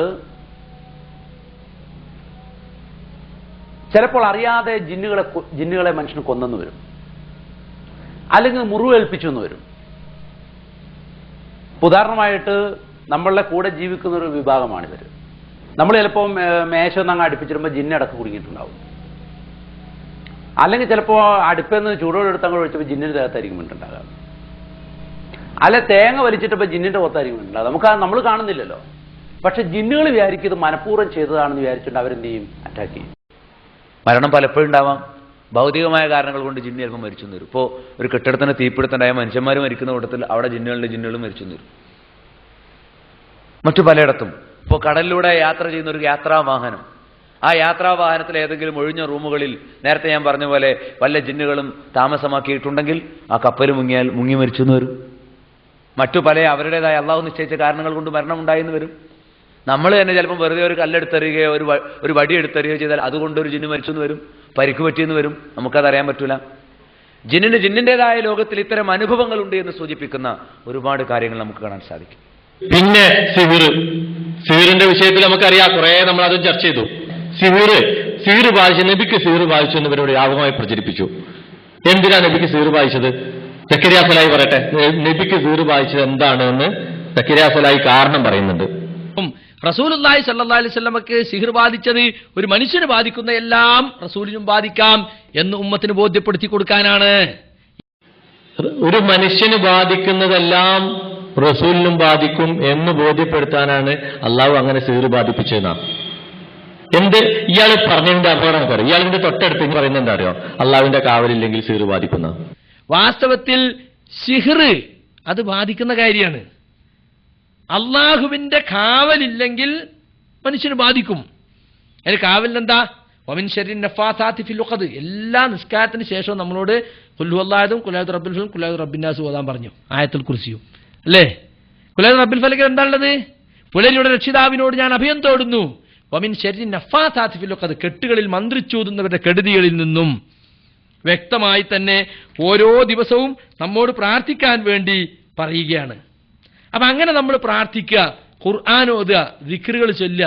ഇതൊക്കെ ചൊല്ലിയാൽ നമുക്ക് ഇതിന്ന് രക്ഷ കിട്ടാൻ സാധ്യതയുണ്ട്. അപ്പൊ അള്ളാഹുവിന്റെ റസൂലിന് അള്ളാഹുവിന്റെ കാവലുണ്ട് എന്ന് ജനങ്ങളെ ബോധ്യപ്പെടുത്തേണ്ടിയിരുന്നില്ലേ? അള്ളാഹുവിന്റെ കാവലില്ലെങ്കിലേ സൂര്യ ബാധിക്കുള്ളൂ എന്നുണ്ടെങ്കിൽ റസൂലിന് അള്ളാന്റെ കാവലില്ല എന്നായിരുന്നു ബോധ്യപ്പെടുത്തിയത് അള്ളാഹു. അങ്ങനെ സംഭവിച്ചിട്ടുണ്ടായിരുന്നെങ്കിൽ ബുദ്ധി ഉപയോഗിക്കാൻ പാടില്ല. അതുകൊണ്ട് ആരും തിരിച്ചു ചോദിക്കൂല. അതാണ് അതിന്റെ അവസ്ഥ. ഈ വിഷയത്തിൽ ജുബൈർ മങ്കട പറയുന്നുണ്ട്. അദ്ദേഹം ഒരു കാലത്ത് ഈ പിളർപ്പിന്റെ കാലഘട്ടത്തില് സിഹിർ വിഷയം പറയാൻ തുടങ്ങിയപ്പോൾ AP അബ്ദുൽ ഖാദർ മൗലവി വിളിച്ചിട്ട് പറഞ്ഞത്ര അദ്ദേഹത്തോട്, നിങ്ങൾ ഈ വിഷയം ഇവിടെ പറയരുത്, ഇത് നമ്മൾ ആളുകൾക്ക് ഉൾക്കൊള്ളാൻ കഴിയില്ലാണ്. ഞാൻ നേരത്തെ നദുവത്തുൽ മുജാഹിദീനിൽ പ്രവർത്തിക്കുന്ന കാലത്ത് സിഹിർ ബാധിക്കും എന്ന കാര്യം പ്രസംഗിക്കാൻ ഒരുങ്ങിയ സമയത്ത് നദുവത്തിന്റെ ജനറൽ സെക്രട്ടറി ബഹുമാനപ്പെട്ട AP അബ്ദുൽ ഖാദർ മൗലവി 3 ആളുകളെ എൻ്റെ അടുക്കലേക്ക് പറഞ്ഞു, അത് പറയരുത്. കാരണം അത് പറഞ്ഞു പോയിട്ടുണ്ടെങ്കിൽ ഞാൻ നദുവത്തിനെ പ്രതിനിധീകരിക്കുന്ന ഒരാൾ എന്നുള്ള ഈ സംഘടന മൂരാച്ചി സംഘടനയാകും എന്ന് തെറ്റിദ്ധരിക്കുന്നുള്ള പേടിയാണ്. ആരെ പേടിക്കാനാണ് നമ്മൾ? അള്ളാനെയും അള്ളാന്റെ ശിക്ഷണിയല്ലാതെ വേറെ എന്തിനെ പേടിക്കണം? ജനങ്ങളെ പേടിക്കുന്ന ഒരാൾക്ക് ഒരു രക്ഷയില്ല. ദഅവത്തിന്റെ മാർഗത്തിൽ നിലകൊള്ളാൻ അയാൾക്ക് യാതൊരു യോഗ്യതയില്ല. ആ ചങ്കൂറ്റം പോലും ഇന്ന് AP ഇത്തരം ആൾക്കാരോട് കാണിക്കുന്നില്ല എന്നുള്ളൊരു അവസ്ഥ ഉള്ളത്. ഇങ്ങനെ കുറെ ആളുകൾ ഇപ്പോ ജിന്നുമായി ബന്ധപ്പെട്ട കുറെ അന്ധവിശ്വാസങ്ങൾ ആളുകൾക്കിടയിൽ പ്രചരിപ്പിച്ചതിന് ശേഷം ജിന്നിന് ജർമ്മനിയിൽ നിന്ന് മരുന്ന് കൊണ്ടുവരാനുള്ള കഴിവുണ്ട്, നിമിഷ നേരം കൊണ്ട് ഭാരമുള്ള വസ്തുക്കൾ കൊണ്ടുവരാനുള്ള കഴിവുണ്ട്, അതുപോലെ തന്നെ വിഗ്രഹത്തെ സംസാരിപ്പിക്കാനുള്ള കഴിവുണ്ട്, വാഴക്കുല നഷ്ടപ്പെട്ട സാധനങ്ങൾ എവിടെയാണെന്ന് അറിയിച്ചു തരാനുള്ള കഴിവുണ്ട്, ഇബാദത്ത് ചെയ്യുന്നവന് വഹി നൽകാനുള്ള കഴിവുണ്ട്. ഇങ്ങനെയുള്ള കുറെ വാദഗതികൾ ആളുകളെ പഠിപ്പിച്ചിട്ട് എന്താ വെച്ചാൽ തൗഹീദിന്റെ അടിത്തറ അങ്ങോട്ട് പൊളിച്ചു വരും. ഇപ്പൊ നിങ്ങൾ കണ്ടില്ലേ, ഈ ശിർക്കൻ കേന്ദ്രങ്ങളിലുള്ള പല ആളുകൾ ദിവ്യാത്ഭുതങ്ങൾ കാണിക്കും അല്ലേ? അതൊക്കെ യഥാർത്ഥത്തിൽ ശൈത്താനെ ഉപയോഗിച്ചാണ് അവരതൊക്കെ ചെയ്യുന്നത്. ശൈത്താനാണ് അവരെ സഹായിച്ചു കൊണ്ടിരിക്കുന്നത്. ഇപ്പോ വിഭൂതി എടുത്തു കൊടുക്കുന്നു. ചില തട്ടിപ്പുകളിലൂടെ ഇതൊക്കെ ചെയ്യാൻ പറ്റും. പക്ഷേ HMT വാച്ച് കൊടുക്ക്, അവിടെ കൊടുക്കും. ജർമ്മനിയിലുള്ള മരുന്ന് ഒരു അരമണിക്കൂർ കൊണ്ട് ഇവിടെ എത്തിച്ചു കൊടുക്കുന്നത്. എങ്ങനെ? പ്ലെയിന് പോകുമ്പോൾ പോകാൻ ശൈത്താന് കഴിയും. പിശാചിന് മനുഷ്യനില്ലാത്ത ഒരുപാട് കഴിവുകൾ. ആ കഴിവുകൾ കൊണ്ടൊക്കെ പിശാച് അവന്റെ ആളുകളെ സഹായിച്ചു. ചില നഷ്ടപ്പെട്ടപ്പോ ഒരാൾ വാഴക്കൊല കെട്ടുകൊണ്ടുപോവാണ്. വീട്ടുകാരൻ കാണില്ല. പക്ഷെ ഒരു ശൈത്താൻ അത് കണ്ടിട്ട് അപ്പുറത്തെ ജ്യോത്സ്യന്റെ അടുത്ത് പോയി പറഞ്ഞു കൊടുത്ത്, വാഴക്കൊല പോയോ ജ്യോത്സ്യനിൽ വിശ്വാസമുള്ളവനാണ്, അല്ലെങ്കിലും ഓന്റെ മനസ്സിൽ പോയിട്ട് ജ്യോത്സ്യന്റെ അടുത്ത് പോയോക്ക് എന്ന് പറയും. കാരണം ഇവനെ ശിർക്കിൽ പിടിച്ചു നിർത്തണല്ലോ ശൈത്താന്. അപ്പൊ ജ്യോത്സ്യന്റെ അടുത്ത് പോയിട്ട് ശൈത്താൻ അത് പറഞ്ഞു കൊടുത്തിട്ട് ഒരുപക്ഷെ ജ്യോത്സ്യൻ പറഞ്ഞിരിക്കാൻ ആൾ കൊണ്ടുപോയി, അല്ലെങ്കിൽ അത് എവിടെ കൊണ്ടുപോയി വിറ്റൂന്ന് ചിലപ്പോൾ കണ്ടിട്ടുണ്ടാകാം അല്ലേ? ഒരു പെണ്ണിന്റെ കഴുത്തുനിന്ന് മാല പൊട്ടിച്ചു പോകുമ്പോ ആ പെണ്ണിന്റെ കൂടെയുള്ള ശൈത്താൻ കാണുന്നുണ്ടല്ലോ, അത് കരീൻ. അപ്പൊ ശൈത്താനായിട്ട് കമ്മ്യൂണിക്കേഷൻ നടത്താൻ ഒരു പക്ഷേ ഈ പിശാച് പൂജകന്മാർക്ക് സാധിച്ചേക്കാം. അപ്പൊ ഈ എടുത്തുകൊണ്ടോണവന് പിന്നാലെ പോയിട്ടാണ് അവിടെ കൊണ്ടുവെക്കുന്നതെന്ന് വേണമെങ്കിൽ ഇവന് മനസ്സിലാക്കാം. അറിയാം, ഞാൻ ഷെയ്ത്താൻ ഇബാദത്ത് ചെയ്യാൻ പോയാൽ ഷെയ്ത്താൻ എനിക്ക് വഹി തരും. അപ്പോൾ എനിക്കറിയാത്ത ആ വിഷയം, കാണാതെ പോയ വസ്തുക്കളെ കുറിച്ച് പോലും ഒരു പക്ഷേ പറയാൻ പറ്റിയെന്ന് തൗഹീദിന്റെ അടിത്തറ പൊളിച്ചു. എന്നിട്ട് ഈ പിന്നെ ഇവരതിനെ ന്യായീകരിച്ചത് ശരിക്കും എന്താ വെച്ചാല് ജിന്നുണ്ട് എന്നേ ഞങ്ങൾ പറഞ്ഞിട്ടുള്ളൂ എന്നൊക്കെ നമ്മൾ അതിനെ നിഷേധിച്ചു. ജിന്നിനെ നമ്മൾ നിഷേധിച്ചു. ജിന്ന് എന്നൊരു വർഗം തന്നെ ഇല്ല നമ്മൾ നിഷേധിച്ചു. അങ്ങനെ നിഷേധിച്ചപ്പോ ജിന്നുണ്ട് എന്നേ ഞങ്ങൾ പറഞ്ഞിട്ടുള്ളൂ എന്നൊക്കെ പറഞ്ഞവരെ ന്യായീകരിക്കാൻ നോക്കി. ജിന്ന് അത് വലിയൊരു വിഷയമാണ്. ജിന്നിട്ട് ഇങ്ങനെ കളിയാക്കാന്നിടത്തൊക്കെ ഇവരിങ്ങനെ കളിയാക്കും. ശരിയാണ്, ഞങ്ങൾ ജിന്നിനെ സംബന്ധിച്ച് പറയും. കാരണം ഖുർആൻ നോക്കിയാൽ ഒരു അധ്യായത്തിന്റെ പേര് ജിന്ന് എന്നാ. ഞങ്ങൾ എന്ത് ചെയ്യാനാ? ഖുർആൻ ഒരു അധ്യായത്തിന്റെ പേര് ജിന്ന് എന്നാ. ഖുർആൻ ക്യാൻസലാക്കാൻ പറ്റുമോ? ഇല്ലല്ലോ. റസൂലുള്ളാഹി സ്വല്ലല്ലാഹു അലൈഹി വസല്ലം ജിന്നുമായിട്ട് ബന്ധപ്പെട്ട് ഒരുപാട് കാര്യം പറഞ്ഞിട്ടുണ്ട്. അത് ക്യാൻസലാക്കാൻ പറ്റുമോ? പറ്റൂല. അപ്പൊ അത് ഉള്ളതുപോലെ പറയാം. ഞങ്ങളത് പറയേണ്ടി വന്നതെന്ന് അറിയോ?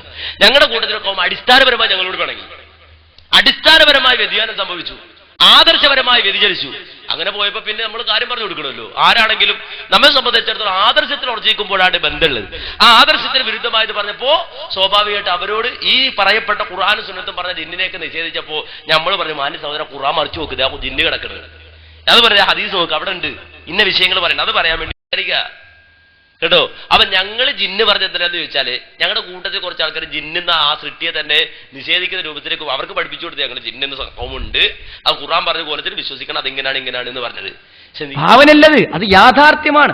അങ്ങനെ ഒരു ജിന്ന് ഉണ്ട് എന്ന് പറഞ്ഞതിന്റെ പേരിൽ യഥാർത്ഥത്തിൽ ആളുകൾ നമ്മളെ കുറിച്ച് പറഞ്ഞ എന്താണെങ്കിൽ പഴയ കാലത്ത് കൈയഴിച്ചു പോയ അന്ധവിശ്വാസങ്ങളൊക്കെ പുനഃസ്ഥാപിക്കാൻ ശ്രമിക്കുകയാണെന്ന്. ആ കൂട്ടത്തിലൊന്ന് ഇത്തരം ഹദീസുകള് എന്ന് വിശുദ്ധ ഖുർആൻ ജിന്നിനെ സംബന്ധിച്ചു തന്നെ ഒരധ്യായം തന്നെ കാണാം. ഇങ്ങനെ ഖുർആനിലും ഹദീസിലും വന്ന ഈ ജിന്നിനെ സംബന്ധിച്ച് ഇങ്ങനെയൊക്കെ വന്നിട്ട് പോലും അദ്ദേഹം പറയുന്നത് അത് ബാക്ടീരിയയാണ്, വൈറസ് ആണ്. അത് അംഗീകരിക്കാൻ നിവൃത്തില്ല. ഇതാണ് ഇവിടുത്തെ പ്രശ്നം. എനിക്കൊരു കാര്യം മാത്രം അവസാനം നിങ്ങളോട് പറയാനുണ്ട്. ജിന്നിനെ സംബന്ധിച്ച്, ശൈത്താനെ സംബന്ധിച്ച് അത് ബാക്ടീരിയയാണ്, അത് വൈറസാണ് എന്ന് പറഞ്ഞാൽ അത് അംഗീകരിക്കാൻ ഒരു മുസ്ലിമിന് സാധ്യമല്ല, ഒരു മതവിശ്വാസിക്ക് സാധ്യമല്ല, ഒരു ഇസ്ലാഹി പ്രവർത്തകന് ഒരിക്കലും സാധ്യമല്ല. ഇവിടുത്തെ പ്രശ്നത ഈ ജിന്നും ശൈത്താനും ഖുർആനിൽ നേരത്തല്ലേ, പണ്ടുണ്ടായിരുന്നില്ലേ? പണ്ടില്ലാത്ത വല്ല വാദവും ഇപ്പൊ ആരെങ്കിലും പറഞ്ഞോ? പക്ഷെ അവിടെ നിന്നിട്ടില്ല. ബഹുമാനായ ഇപ്പൊ ഒരു പ്രശ്നമില്ല. സലാം സുല്ലമി പ്രചരിപ്പിച്ച ജിന്ന് എന്നാൽ ബാക്ടീരിയ ആണ് എന്ന് പറയുന്ന വാദത്തിനപ്പുറം കേരളത്തിൽ ഒന്നും സംഭവിച്ചിട്ടില്ല എന്നൊരു കാലത്ത് ഊറ്റം കൊണ്ട് കോഴിക്കോട്ട് പ്രസംഗിച്ച അതേ അബ്ദുറഹ്മാൻ സലഫി തന്നെ ജനങ്ങളോട് പറഞ്ഞു, ഇതല്ല. ജമിയത്തുൽ ഉലമ ഈ കാലയളവിൽ നടത്തിയ ഏറ്റവും ഗൗരവമായ ചർച്ച ഈ വിഷയത്തിലായിരുന്നു. കുറെ അനുരഞ്ജനങ്ങൾ നടത്തി, ഒന്നും വിജയിച്ചില്ല. അവസാനം അവരുടെ സംസ്ഥാന എക്സിക്യൂട്ടീവ് വിളിച്ചപ്പോൾ ജിന്നിറക്കുന്ന ക്ലിനിക്കുകൾ ഓരോ ശാഖയിലും വരണം എന്ന് ഒരു ആവശ്യപ്പെട്ടവരുണ്ടായി എന്നൊക്കെ അബ്ദുറഹ്മാൻ സലഫി പ്രസംഗിക്കുന്ന ക്ലിപ്പ് ഇവിടെ ഉണ്ട്. ഈ ബാധ എന്നുള്ളതിനേക്കാളധികം ഈ ബാധയെപ്പറ്റിയുള്ള ചർച്ചയും അതിന്റെ പേരിലുള്ള ഊഹാപോഹങ്ങളുമാണ് ഏറ്റവും വലിയ പ്രശ്നമായി മാറിയിട്ടുള്ളത്.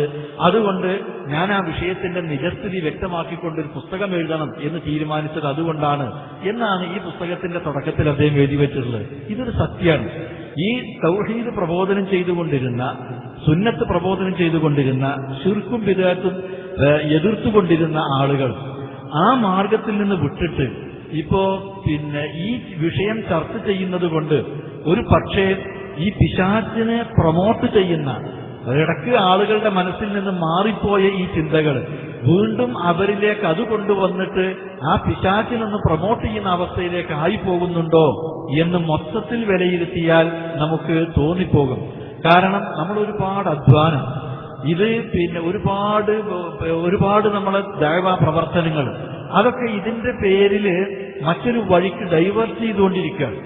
നമ്മൾ ഈ തൗഹീദ് പ്രബോധനം ചെയ്യുന്നതിന്, അല്ലെങ്കിൽ ശിർക്കിനെ എതിർക്കുന്നതിന്, സുന്നത്ത് പ്രചരിപ്പിക്കുന്നതിന്, ബിദ്അത്തിനെ എതിർക്കുന്നതിന് പകരം ഈ കാര്യം പറഞ്ഞും മറുപടി പറഞ്ഞും വിശദീകരിച്ചും അങ്ങനുണ്ട് ഇങ്ങനുണ്ട് എന്ന് പറഞ്ഞിട്ട് നമ്മൾ സമയം ഒരുപാട് അങ്ങനെ വേസ്റ്റായി പോവുകയാണ് ആവശ്യമില്ലാത്ത നിലക്ക്. അപ്പൊ അതുകൊണ്ട് ഇത്തരത്തിലുള്ള ഒരു സാഹചര്യം ഇന്നിവിടെ നിലനിൽക്കുന്നത് കൊണ്ട് ഇതിന് ഒരു പുതിയ ഒരു കാരണം ചിലതുണ്ടായി തീർന്നത് നമ്മളെ ചില ചെറുപ്പക്കാരായ ആളുകളുടെ പ്രഭാഷണത്തിൽ, ക്ലാസുകളിൽ ഈ വിഷയത്തെ സംബന്ധിച്ച് അവർ വായിച്ച കാര്യങ്ങൾ ക്ലാസ്സിൽ അങ്ങനെ തന്നെ എടുത്തു പറഞ്ഞപ്പോൾ ഒരു സൂക്ഷ്മ വിശകലനം നടത്താതെ ആയിപ്പോയത് കൊണ്ട് ചില അബദ്ധങ്ങൾ അതിൽ വന്നുപോയി. ആ അബദ്ധങ്ങൾ നമ്മുടെ ആദർശ ശത്രുക്കൾ ഏറ്റുപിടിക്കുകയും അത് നമുക്കെതിരിൽ ആയുധമായി എടുക്കുകയും ചെയ്ത് അത് പ്രബോധന രംഗത്ത് വലിയ ഒരു വിഷമം, ഒരു പ്രതിസന്ധി ഉണ്ടായി. അങ്ങനെ ഉണ്ടായ സന്ദർഭത്തിലാണ് സംഘടന ആ കാര്യത്തെ സംബന്ധിച്ച് വളരെ വിശദമായി ആലോചിച്ചത്. ഇതുപോലത്തെ ഒരു പ്രശ്നത്തിന് ആ വിഷയത്തിന് കൊടുത്ത അത്ര പ്രാധാന്യം വേറെ ഏതെങ്കിലും ഒരു പ്രശ്നത്തിന് നൽകിയതായി ഞാൻ ഈ രംഗത്ത് വന്ന് 10-30 കൊല്ലായി ഇതിനിടയ്ക്ക് എനിക്ക് കാണാൻ കഴിഞ്ഞിട്ടില്ല. കാരണം ഈ വിഷയത്തിന് വേണ്ടി മാത്രം 7 യോഗങ്ങളാണ് കേരള ജമിയത്തുൽ ഉലമയും കേരള നദുവത്തുൽ മുജാഹിദീനും വിളിച്ചു ചേർത്തിട്ടുണ്ടായിരുന്നത്. പലപ്പോഴും ഇന്നും ചില തെറ്റിദ്ധാരണകൾ നിലനിൽക്കുന്നുണ്ട്. എന്താ ആ വിഷയത്തിൽ ഇനിയിപ്പോ ആർക്കെങ്കിലും വേറെന്തെങ്കിലും പറയാനുണ്ടെങ്കിൽ അത് പറയാനൊരു അവസരം കൊടുത്തൂടെ, ജമിയത്തിൽ ചർച്ച ചെയ്തൂടെ, അതൊന്നും ജമിയത്തിൽ ചർച്ച ചെയ്തിട്ടില്ലല്ലോ എന്നൊക്കെ പല സ്ഥലത്തും ഞാൻ കേട്ടിട്ടുണ്ട്. ഞാൻ നിങ്ങൾക്ക് ആ തെറ്റിദ്ധാരണ ഇല്ലാതിരിക്കാൻ വേണ്ടിയിട്ടാണ് ഞാൻ പറയുന്നത്. കേരള ജമിയത്തുൽ ഉലമ അങ്ങനെ ഒരു പ്രശ്നം വന്നപ്പോ ആ ബന്ധപ്പെട്ട ആളുകളെ ആദ്യം വിളിച്ചു, അവരെ ഉപദേശിച്ചു, ഈ കാര്യം പൊതുയോഗങ്ങളിൽ നിങ്ങൾ പ്രസംഗിച്ച് നടക്കരുത്. നമ്മളെ ദഅവത്ത് തൗഹീദും സുന്നത്തും പ്രബോധനം ചെയ്യുന്നതിന് അത് തടസ്സമാകുന്ന നിലയ്ക്ക് ഈ കാര്യം ഒരു പൊതുയോഗങ്ങളിൽ പ്രസംഗിച്ച് നടക്കരുത് എന്ന് അവരുടെ ശ്രദ്ധയിൽപ്പെടുത്തി. പക്ഷെ പിന്നെയും അറിഞ്ഞോ അറിയാതെയോ അത്തരത്തിലുള്ള ചില സംസാരങ്ങൾ വന്നപ്പോഴാണ് ആ വിഷയം എന്ത് ചെയ്യണമെന്ന് വീണ്ടും യോഗം ചേർന്ന് ആലോചിച്ചത്. അപ്പൊ അത് നമ്മൾ ജമിയത്തുൽ ഉലമ ചർച്ച ചെയ്യണം എന്ന് വെച്ചു. അങ്ങനെ കേരള ജമിയത്തുൽ ഉലമയുടെ എക്സിക്യൂട്ടീവും ആ എക്സിക്യൂട്ടീവിലേക്ക് ബന്ധപ്പെട്ട ആളുകളെയും വിളിച്ചു വരുത്തി ഒരു ദിവസം കാലത്ത് 10 മണി മുതൽ മഗ്രിബ് വരെ നീണ്ടുനിന്ന ഒരു ഫുൾ ഡേ യോഗത്തിൽ ഈ കാര്യം ചർച്ച ചെയ്തു. അപ്പൊ ഇതിൽ നിന്ന് ശരിക്കും ഭിന്നമായ ചില അഭിപ്രായങ്ങൾ വന്നിട്ടുള്ള ആളുകൾക്ക് എന്താണോ അവർക്ക് പറയാനുള്ളത് ചിലർ എഴുതിക്കൊണ്ടുവന്നിരുന്നു. ആ എഴുതിക്കൊണ്ടുവന്നത് അങ്ങനെ തന്നെ അവിടെ അവതരിപ്പിച്ചിട്ടുണ്ട്. എഴുതാതെ പ്രിപ്പയർഡായി വന്ന ആളുകൾ അങ്ങനെയും അവതരിപ്പിച്ചിട്ടുണ്ട്. എത്രത്തോളം എന്ന് വെച്ചാൽ അതിൽ എന്ത് അഭിപ്രായം ഒരാൾക്ക് തോന്നിയത് അവിടെ പ്രകടിപ്പിക്കാനുള്ള അവസരം ഉണ്ടായി എന്നുള്ളത് കൊണ്ട് തന്നെ എല്ലാ അഭിപ്രായങ്ങളും അവിടെ തുറന്നു പറഞ്ഞിട്ടുണ്ട്. ശരിയല്ല എന്ന് തോന്നുന്ന കാര്യം വരെ കൂട്ടത്തിൽ ഒരാൾ ഇത്രത്തോളം പറഞ്ഞു. എനിക്ക് തോന്നുന്നത് നമ്മുടെ നാട്ടിലെ ഓരോ ഗ്രാമത്തിലും ഈ ജിന്നിനെ ഇറക്കുന്ന ഒരു യൂണിറ്റ് തന്നെ നമ്മൾ എന്ത് ചെയ്യണം, തുടങ്ങണം എന്ന അഭിപ്രായം വരെ ഒരാൾ പറഞ്ഞിട്ടുണ്ട് അവിടെ. ഞാൻ പറഞ്ഞത് അത്ര തുറന്ന അഭിപ്രായം പറയാനുള്ള അവസരം ഉണ്ടായിരുന്നു. നമ്മൾ പിന്നെ അതിനുശേഷം ആ ചർച്ച കൺക്ലൂഡ് ചെയ്യുന്നത് ഈ വിഷയകമായി ഒരാൾ നിർബന്ധമായി അറിഞ്ഞിരിക്കേണ്ടതും അതേപോലെ തന്നെ പരസ്യമായി പറയേണ്ടതും പറയാവുന്നതുമായ കാര്യങ്ങൾ അഭിപ്രായ വ്യത്യാസമില്ലാതെ എല്ലാവർക്കും ഒരേപോലെ പറയാവുന്ന കാര്യം ഒരു പ്രബന്ധമായി തയ്യാറാക്കുക. എന്നിട്ട് അത് നമുക്ക് പെട്ടെന്ന് തൽക്കാലമുള്ള ഈ വിവാദങ്ങൾ അവസാനിപ്പിക്കുന്നതിന് അത് പ്രസിദ്ധീകരിക്കാം എന്ന് നമ്മൾ തീരുമാനമെടുത്തു. പക്ഷേ ആ തീരുമാനം എടുത്തുവെങ്കിലും ബാക്കിയുള്ള കാര്യങ്ങളുണ്ട്. ഈ നിലക്കല്ലാത്ത ചില സംശയമുള്ളത് ചർച്ച ചെയ്യേണ്ട കാര്യങ്ങൾ അത് നമുക്ക് ചർച്ച ചെയ്യാം. ചർച്ച ചെയ്തിട്ട് അതിൽ ശരിയാണോ അല്ലേ എന്ന അഭിപ്രായമുള്ള വിഷയം ശരിയാണ് എന്ന് സ്ഥിരീകരിച്ചാൽ തന്നെ അത് പരസ്യമായി പറഞ്ഞു നടക്കേണ്ടതാണോ അല്ലേ എന്ന് വീണ്ടും ചർച്ച ചെയ്ത് തീരുമാനിച്ച് പറയേണ്ട കാര്യങ്ങൾ പറയാം. ഇത് ഒരു വ്യക്തിയുടെ അഭിപ്രായമല്ല, നേരെ മറിച്ച് ഇവിടെ ഒരു പണ്ഡിത സഭയിലുള്ള കൂടിയാലോചനയുടെ അടിസ്ഥാനത്തിൽ ശൂറയിൽ നിന്ന് ഉണ്ടാകുന്ന ഒരു തെളിവിന്റെ അടിസ്ഥാനത്തിൽ അംഗീകരിക്കപ്പെടുന്ന ഒരു തീരുമാനമെന്തോ അത് നമുക്ക് നടപ്പാക്കാം എന്ന നിലപാടിലാണ് സംഘടന എത്തിച്ചേർന്നത്. പക്ഷേ അതിൽ നിർബന്ധമായി അത് തയ്യാറാക്കുന്നതിൽ പങ്കെടുക്കണം എന്ന അഭിപ്രായമുണ്ടായിരുന്ന ചില ആളുകളിൽ നിന്ന് അത് തയ്യാറാക്കുന്നതിന് വേണ്ടത്ര ഒരു സഹകരണം ലഭിക്കാതെ വന്നതും ഒരുപക്ഷെ ന്യായമായ കാരണങ്ങളാൽ നീണ്ടുപോയത് വല്ലാതെ നീണ്ടുപോയപ്പോ സംഘടനയ്ക്ക് ഈ കാര്യത്തിൽ എന്താ പറയാനുള്ളത്, ഞങ്ങളൊക്കെ ആ വിഷയത്തിൽ അനിവാര്യമായി മറുപടി നൽകേണ്ടിയിരുന്ന സന്ദർഭത്തിൽ പറഞ്ഞു വന്നിരുന്നത് ഇത് മാത്രമാണ്. അങ്ങനെ അവസാനം എന്തായി, തൗഹീദ്, ദുആ, ഇബാദത്ത് ഇതൊക്കെ അങ്ങോട്ട് അട്ടിമറിച്ചിട്ട് അവസാനം AP അബ്ദുൽ ഖാദർ മൗലവി പറഞ്ഞതിനെ കൂടി അപ്പുറത്തേക്ക് സക്കരിയ സലാഹി എത്തി. സക്കരിയ സലാഹി എന്താ പറഞ്ഞത്, ദുആ ചെയ്താൽ ഉത്തരം കിട്ടൂല, ഇബാദത്ത് ചെയ്താൽ ഉത്തരം ജിന്ന് സഹായിക്കും, പിശാജ് സഹായിക്കും, പിശാജിനെ ആരാധിച്ചാൽ പൂജിച്ചാൽ പിശാജ് സഹായിക്കും. ഈ ഒരു വാദത്തിനെ അടിസ്ഥാനപ്പെടുത്തിയിട്ടാണ് ഇപ്പോൾ സംഭവിച്ചിട്ടുള്ള അതിഭീകരമായ ആദർശ വ്യതിയാനത്തിന്റെ അല്ലെങ്കിൽ ആദർശ രാഹിത്യത്തിന്റെ ഇപ്പൊ സംഭവിച്ചിട്ടുള്ള ഈ അവസ്ഥയുടെ താക്കോൽ ഈ വാദമാണ് എന്നുള്ളത് കൊണ്ട് ആ വാദങ്ങളൊന്ന് കേട്ടോളൂ. വിഡ്ഢികളെ, പൊട്ടന്മാരെ, എന്താ പറഞ്ഞത് എന്ന് മനസ്സിലാക്കാൻ നിങ്ങൾക്ക് സാധിച്ചില്ല. കണ്ടോ? ജിന്നുകളെ ആരാധിക്കുകയും പൂജിക്കുകയും ചെയ്യുന്നവർക്ക് ജിന്ന് സഹായം ചെയ്തു കൊടുക്കും. ശരി തന്നെയാണ്. എന്താ സഹായം? ഓന്റെ കൈവിൽപ്പെട്ട സഹായം. ജിന്നുകൾക്ക് പല കഴിവുണ്ടാകും. അപ്പൊ ദൂരത്തെ സാധനങ്ങൾ പെട്ടെന്ന് പോയി എടുത്തു വരാനോ അത് പറഞ്ഞു കൊടുക്കാനോ ശൈത്താന് സാധിക്കും. അത് അവന്റെ കഴിവിൽപ്പെട്ട കാര്യമാണ്. പ്രാർത്ഥന എന്ന് പറഞ്ഞാൽ അങ്ങനെയല്ല. പ്രാർത്ഥിക്കുക എന്ന് പറഞ്ഞാൽ എന്താ? സൃഷ്ടികളെ കഴിവിന് അപ്പുറത്തുള്ള കാര്യങ്ങളിൽ സഹായം ചോദിക്കാനാണ്. ജിന്നിനോട് പ്രാർത്ഥിച്ചാൽ ഉത്തരം നൽകില്ല, ജിന്നിനെ പൂജിച്ചാൽ ഉത്തരം കിട്ടും. അപ്പോ പ്രാർത്ഥനയും ഇബാദത്തും രണ്ടും രണ്ടാക്കി.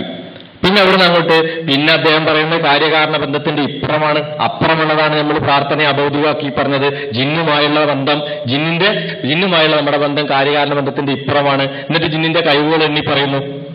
അപ്പൊ എന്തായി? നമുക്ക് ജിന്നിനോട് ചോദിക്കാം. പിന്നെ അത് ശിർക്കാണെന്നോ പ്രാർത്ഥനയുടെ വകുപ്പിൽ വരുമെന്നോ പറയാൻ കഴിയാത്തൊരവസ്ഥ വന്നു. സൃഷ്ടികൾക്ക് ആർക്കും കൊടുത്തിട്ടില്ലാത്ത കഴിവിനെ അഭൗതിക കഴിവുന്നവരുള്ളൂ. അപ്പൊ ജിന്നുകൾ നമ്മളെ അഭൗതികമായി സഹായിക്കുന്നില്ലേ എന്ന് പറയാൻ പാടില്ല. അത് അഭൗതികമല്ല, അത് കാര്യകാരണ ബന്ധത്തിനകത്തുള്ളതാണ്. അഭൗതികം എന്ന് പറഞ്ഞാൽ കാര്യകാരണ ബന്ധത്തിന് അപ്പുറത്തുള്ളതാണ്. ജിന്നുകളുടെ കഴിവ് നമ്മുടെ കഴിവിനേക്കാൾ അപ്പുറത്താണെങ്കിലും അത് അഭൗതികമല്ല. സൃഷ്ടികൾക്ക് അള്ളാഹു കൊടുത്ത കഴിവിൽപ്പെട്ടൊരു കഴിവ് തന്നെയാണ്. അതുകൊണ്ട് അവർക്ക് നമ്മൾ സഹായിക്കാൻ അള്ളാഹ് നിശ്ചയിച്ചിട്ടുള്ളതാണ്. ഇങ്ങനെ വന്ന് അവിടെ ഇപ്പൊ ഈ അടുത്ത കാലത്ത് നമുക്കറിയാലോ, വിജനമായ പ്രദേശത്ത് ഒറ്റപ്പെട്ടാൽ അള്ളാഹുവിന്റെ അടിയാന്മാരെ എന്ന് വിളിച്ച് ജിന്ന്, മലക്ക് എന്നിവർ സഹായിക്കുമെന്ന് നനച്ചുകൊണ്ട്, അങ്ങനെയാണ് ജബ്ബാർ മലി ഇസ്ലാഹിൽ എഴുതിയത്. ജിന്ന്, മലക്ക് എന്നിവർ സഹായിക്കുമെന്ന് നനച്ചുകൊണ്ട്. അങ്ങനെ എഴുതാത്ത ചില സമാനമായ വരികൾ ഇങ്ങോട്ട് ആരോപിക്കാറുണ്ട്. ജിന്ന്, മലക്ക് എന്നിവർ സഹായിക്കുമെന്ന് നനച്ചുകൊണ്ട് എന്ന വരിയാണ് അതിൽ അപകടം. അങ്ങനെ വേറെ ആരും മുജാഹിദ് പ്രസ്ഥാനത്തിൽ എഴുതിയിട്ടില്ല, ജബ്ബാർ മലി അല്ലാതെ. സക്കരിയ സലാഹിയെ പോലുള്ളവർ അത് ന്യായീകരിക്കുകയും ചെയ്തിട്ടുണ്ട്. ഇവരിപ്പോ ഇസ്ലാഹ് മാസികയിൽ 2007 ഏപ്രിൽ ഒരു വാചകമാണ് എടുത്ത് ദുർവ്യാഖ്യാനിക്കുന്നത്. ആ വാചകം എന്താണെന്നറിയോ? പകൽ വെളിച്ചത്തിൽ വിജനമായ മരുഭൂമിയിലൂടെ നടന്നു നീങ്ങുന്ന ഒരാൾ പരിസരത്താരെയും കാണുന്നില്ല. ഇവിടെ എന്റെ ശബ്ദം കേൾക്കുന്ന ആരെങ്കിലും, മനുഷ്യൻ, മലക്ക്, ജിന്ന്, എന്നെ സഹായിക്കട്ടെ എന്ന് നനച്ച്, പടപ്പുകളെ എന്നെ സഹായിക്കണേ, എനിക്ക് വഴി കാണിച്ചു തരണേ എന്ന് ഉച്ചത്തിൽ വിളിച്ചു പറയുന്നുവെങ്കിൽ അഭൗതിക മാർഗത്തിലുള്ള സഹായതേട്ടം അതിലില്ല. ഇതാണിപ്പോ വളരെ നമ്മൾ ശിർക്കിലേക്ക് എത്തി എന്ന് പറയാനുള്ള വലിയ തെളിവായിട്ട്. ഇപ്പൊ വിജനമായ പ്രദേശത്ത് നല്ലൊരു മരുഭൂമിയിൽ ഒറ്റപ്പെട്ടു, ആരുമില്ല. അപ്പൊ അയാൾ ഇങ്ങനെ എന്റെ ശബ്ദം കേൾക്കുന്ന ആരെങ്കിലും ഇവിടെ ഉണ്ടെങ്കിൽ, എന്നെ സഹായിക്കണം അള്ളാന്റെ പടപ്പുകളെ, എനിക്ക് വഴി കാണിച്ചു തരണേ എന്ന് വിളിച്ചു പറഞ്ഞാൽ, ഇത് മുസ്ലിയാക്കന്മാര് ചില റിപ്പോർട്ടുകൾ, ദുർബലമായ ചില റിപ്പോർട്ടുകൾ അവലംബിച്ചുകൊണ്ട് ഇസ്തിഹാസക്ക് തെളിവ് പറയുമ്പോൾ സാധാരണ നമ്മൾ മറുപടി കൊടുക്കാറുള്ളതാണ്, ആ റിപ്പോർട്ട് ദുർബലമാണ് മുസ്ലിയാരെ, മണ്ണാർക്കാട് വെച്ച് ഇവരെടുത്തിട്ടു റിജാലുഹു സിഖാത്ത് എന്നൊക്കെ പറഞ്ഞിട്ട്. നമ്മൾ പറഞ്ഞു റിജാല് സിക്കാത്തായതുകൊണ്ട് ഹദീസ് സഹിയാവൂല, അത് സഹിഹല്ല. ഇനി സഹിയാന്ന് സങ്കല്പിച്ചാൽ തന്നെ ഇങ്ങക്കയിൽ തെളിവില്ല. മലക്കും ജിന്നും ഒക്കെ ഇവിടെ ഉള്ള വസ്തുക്കളെ നമ്മൾ അങ്ങോട്ട് കാണുന്നില്ലെങ്കിൽ അവരിങ്ങോട്ട് കാണുന്നുണ്ട്. അങ്ങനെ ഒരാൾ പറഞ്ഞു, അങ്ങനെ പറയൽ ഇസ്ലാമിലുണ്ടോ? നബി അങ്ങനെ മലക്കുകളെ അല്ലെങ്കിൽ ജിന്നുകളെ വിളിച്ച് പിന്നെ നബിയോ സഹാബികളോ ആരെങ്കിലും സഹായം തേടിയണോ മരുഭൂമിന്ന്? ഇല്ല, അങ്ങനത്തെ ഒരു റിപ്പോർട്ടും ഇല്ല. അത് ജിന്നില് അങ്ങനത്തെ ഒരു കൽപ്പനയില്ല. പക്ഷെ ആരെങ്കിലും അങ്ങനെ ചെയ്താലോ മുശ്രിക്കാവൂല. അത്രയും വലിയ അപകടകരമായ ഒരു അവസ്ഥയിലേക്ക് ഇവരുടെ ഏറ്റവും വലിയ ജമിഅത്തുൽ ഉലമയുടെ പണ്ഡിതന്മാരെത്തി.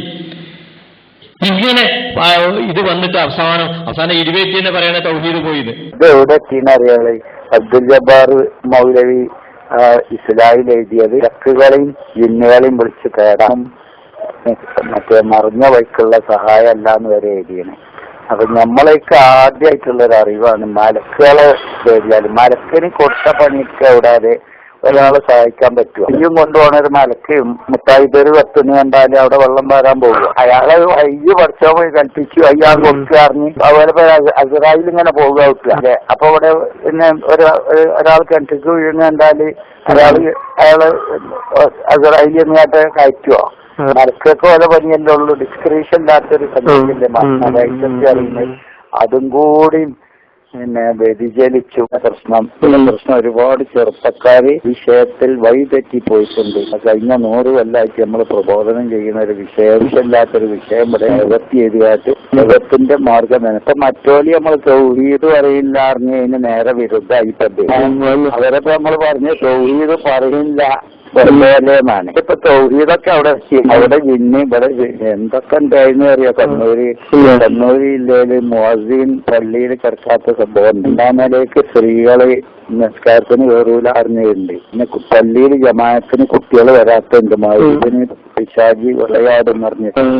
അങ്ങനെ ഇത് കഴിഞ്ഞു. ഇവര് സംവാദത്തിന്റെ ഓരോ ഘട്ടങ്ങളിൽ ഇവർ പരാജയത്തിന്റെ ഇതിങ്ങനെ അവസ്ഥ അനുഭവിച്ചുകൊണ്ടിരിക്കാം. ഇത്തരം ഈ ഒരു വിഷയത്തിൽ എന്താണ് മറുപടി പറയേണ്ടതെന്ന് അറിയാത്ത ഒരവസ്ഥ. ഈ സക്കരിയ സലാഹി തിരുവനന്തപുരത്ത് ഒരു മുഖാമുഖത്തില് ദുആവും ഇബാദത്തും രണ്ടാണ് എന്ന് വ്യക്തമായി പറഞ്ഞതിനെ തുടർന്ന് എല്ലാ ഇബാദത്തും ദുആ ആണ് എന്ന് പറയാൻ കഴിയില്ല, എന്നാൽ എല്ലാ ദുആവും ഇബാദത്താണ് എന്ന് പറഞ്ഞത് ദുആ മാത്രമല്ല ഇബാദത്ത്. ദുആ ഉള്ള വേറെ ഒരു കാര്യത്തിൽ ഇബാദത്താണ്. നിസ്കാരം, നോമ്പ്, സകാത്ത്, ഹജ്ജ് ഇതൊക്കെ ഇബാദത്താണ്. ദുആ മാത്രമല്ല ഇബാദത്ത്. അതിലൊക്കെ ദുആ ഉണ്ടായിരിക്കാം എന്നല്ലാതെ അത് ദുആ മാത്രമല്ല. അതേതുകൊണ്ട് ഉദ്ദേശിക്കുന്നത് എല്ലാ പ്രാർത്ഥനയും ആരാധനയാണ്, എല്ലാ ആരാധനയും പ്രാർത്ഥനയല്ല. അതാണ് അതിലുള്ള വ്യത്യാസം. പ്രാർത്ഥിച്ച ആൾക്ക് ഉത്തരം കൊടുക്കാൻ അള്ളാഹ്ക്ക് മാത്രമേ സാധിക്കുള്ളൂ. പക്ഷേ പ്രാർത്ഥിച്ച ആൾക്ക് എന്തെങ്കിലും സഹായം ചെയ്തു കൊടുക്കാൻ പ്രാർത്ഥിക്കപ്പെട്ട മഹാന് ചിലപ്പോൾ സാധിച്ചേക്കാം. ഇത് AP അബ്ദുൽ ഖാദർ മൗലവിയെ കേൾപ്പിച്ചപ്പോ AP അബ്ദുൽ ഖാദർ മൗലവി പറഞ്ഞതോ എല്ലാ ദുആ വിഭാഗത്താണെന്ന് അവൻ പറഞ്ഞില്ലേ, അതന്നെ വലിയ കാര്യം എന്നാ. അസ്സലാമു അലൈക്കും. ഹലോ. അസ്സലാമു അലൈക്കും. തിരുവനന്തപുരത്തു നിന്നാണേ. അല്ല മുഹമ്മദ് യാസിൻ. അപ്പോ ഇവിടെ ഒരു മുഖാമുഖം നടന്നതിൽ വെച്ച് സക്കരിയ സലാഹി പറഞ്ഞു എല്ലാ ആരാധനകളും പ്രാർത്ഥനയല്ല എന്ന് പറഞ്ഞു. എല്ലാ ആരാധനകളും പ്രാർത്ഥനയല്ല, എന്നാൽ എല്ലാ പ്രാർത്ഥനകളും ആരാധനകളാണ്. ഓനാ വിഷയത്തെ സംബന്ധിച്ച് ചിന്തിച്ചിട്ടുണ്ടോ ചോദിച്ചു നോക്കണ്ടേ എന്താണെന്ന്. അതെ, അങ്ങനെ പറഞ്ഞത്. ഞങ്ങൾ ചോദ്യം ചോദിച്ചു. ശരി, എല്ലാ പ്രാർത്ഥനയും ആരാധനയാണെന്ന് പറഞ്ഞല്ലോ. അതെ, അത് നന്നായി. പക്ഷെ അള്ളാഹുവിനോട് മാത്രം. പിന്നെ പ്രാർത്ഥന അല്ലാത്ത വിഭാഗത്ത് എന്തെങ്കിലും ഓരോടൊന്ന് അന്വേഷിച്ചാൽ ചിലപ്പോൾ ഇങ്ങനെ ചിന്തിക്കുന്ന ആളുകൾ ചിലപ്പോൾ എന്തെങ്കിലും പോയിന്റ് കണ്ടെത്തിണ്ടാവും. നമ്മളൊരു വാദപ്രതിവാദത്തിന്റെ വിഷയമൊന്നും അല്ല പതി. അതെ അതെ അതെ, അതൊരു കണ്ടെത്തല് പോലെയാണ്. അന്ന് ബന്ധപ്പെട്ട് അന്വേഷിച്ചു നോക്കി. പിന്നെ ആ പ്രാർത്ഥന അല്ലാത്ത ആരാധനകളുണ്ടോ, ഏതെങ്കിലും മതത്തിലോ എവിടെയെങ്കിലും എന്തെങ്കിലും ഉണ്ടോ എന്ന് അവനോട് ചോദിച്ചു നോക്കിയാലും അറിയാം. അത് ശരി.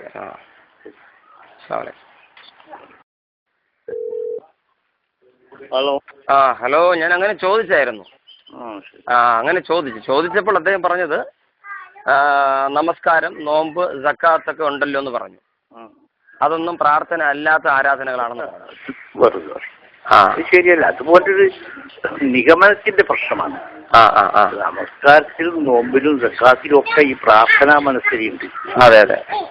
അതിപ്പോ എന്താ, നമ്മളിപ്പോ സക്കാത്ത് കൊടുക്കാൻ ആർക്കെങ്കിലും പൈസ കൊടുത്തോണ്ട് മാത്രം സക്കാത്താവൂല, അതാവത്തില്ല. അതെ, അത് അതില് ഒരു അന്തർലീനമായ പ്രാർത്ഥന സക്കാത്തിൽ വരെയുണ്ട്. അതെ അതെ, നോമ്പിലുണ്ട്, സക്കാത്തിലുണ്ട്. അപ്പോ നേർക്ക് നേരെ അള്ളാഹുമ്മ നോക്കിയിട്ടുള്ള ഒരു ഏർപ്പാടല്ല. അതെ അതെ അതെ, എന്നുകൊണ്ടാണ് കാര്യത്തിലാവുണ്ടല്ലോ. ശരിയാ. പിന്നെ അതൊരു ശരിയായ ഒരു വ്യക്തിപരമായ ഒരു നിഗമനം മാത്രം. അത് ശരി. അസ്സലാമു അലൈക്കും. ഒരു സംസ്ഥാന ജനറൽ സെക്രട്ടറിയുടെ അവസ്ഥയാണത്. അതന്നെ വലിയ കാര്യമെന്ന് പറയേണ്ട ഒരു അവസ്ഥ ഉണ്ടായി. ഇങ്ങനെ വന്നിട്ട് അവസാനം സുന്നികൾ സ്വാഗതം ചെയ്യുന്നിടത്തേക്കെത്തി. അമ്പലക്കടവ് അമീദ് ഫൈസി ആദ്യം സ്വാഗതം ചെയ്തു ചാനലില്. ഇവരെ ഞങ്ങളെ ആദർശത്തിലേക്ക് നിങ്ങൾ എത്തിക്കഴിഞ്ഞിട്ടുണ്ട്, നിങ്ങൾ പോരിന്ന് വന്നു. മൂന്നാമത്തെ അടിസ്ഥാനപരമായ ഗൗരവതരമായ വിഷയം നമുക്കിവിടെ വിശകലനം ചെയ്യാം. അന്നൊരു കാലത്ത് മുജാഹിദ് പ്രസ്ഥാനം രംഗത്ത് വന്നത് മഹാത്മാക്കൾ, അവർ മരിച്ചുപോയ മഹാന്മാരുടെ ആത്മാവുകളാണ്. അത്തരം ആത്മാവുകളിൽ നിന്ന് സഹായം സ്വീകരിക്കാം, അല്ലെങ്കിൽ സഹായം ലഭിക്കും എന്ന് പറയുന്ന സുന്നി വിഭാഗത്തിന്റെ വീക്ഷണം അന്ധവിശ്വാസമാണ്. മാത്രമല്ല, മറഞ്ഞ വഴിക്ക് ഉപകാരവും ഉപദ്രവവും ചെയ്യാൻ കഴിയുന്നത് അള്ളാഹുവിന് മാത്രമാണ്. അതുകൊണ്ട് അള്ളാഹുവിന്റെ സൃഷ്ടികളായ മഹാത്മാക്കളിൽ നിന്ന് മറഞ്ഞ വഴിക്ക് ഗുണം കിട്ടുമെന്ന് പ്രതീക്ഷിക്കുന്നത് അള്ളാഹുവിന്റെ കഴിവിൽ പങ്കുചേർക്കലാണ്, ഷിർക്കാണ്, കുഫറാണ്, ഇസ്ലാമിക മതത്തിൽ നിന്ന് പുറത്തു പോകുന്ന കൊടും പാതകമാണെന്ന് മുജാഹിദ് പ്രസ്ഥാനം വിശദീകരിച്ചിരുന്നു. ഇന്നിപ്പോൾ ജിന്നുകൾക്കും പിശാചുകൾക്കും അതുപോലുള്ള ഒട്ടനേകം സൃഷ്ടിജാലങ്ങൾക്കും മറഞ്ഞ വഴിക്ക് ഉപകാരവും ഉപദ്രവവും ചെയ്യാൻ കഴിയുമെന്ന് മുജാഹിദ് പ്രസ്ഥാനം പഠിപ്പിക്കുന്നതോടുകൂടി, അംഗീകരിക്കുന്നതോടുകൂടി, സ്ഥിരീകരിക്കുന്നതോടുകൂടി പുതിയൊരു ക്രമപ്രശ്നം ഉയർന്നു വരുന്നു.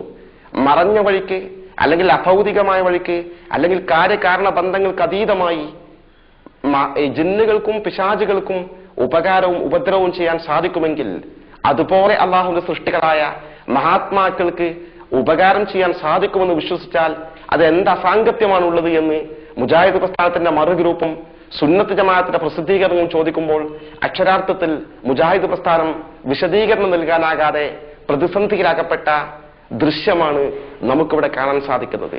യഥാർത്ഥത്തിൽ തത്വത്തിൽ മറഞ്ഞ വഴിക്ക് ഉപകാരവും ഉപദ്രവവും ചെയ്യാൻ സൃഷ്ടികൾക്ക് കഴിയുമെന്ന തീരുമാനം അംഗീകരിച്ചതോടുകൂടി മുജാഹിദ് പ്രസ്ഥാനത്തിന് തൗഹീദിൽ സുന്നത്ത് ജമാഅത്തുമായി ഉണ്ടായിരുന്ന അടിസ്ഥാനപരമായ അകൽച്ച നഷ്ടപ്പെട്ടിരിക്കുകയാണ്.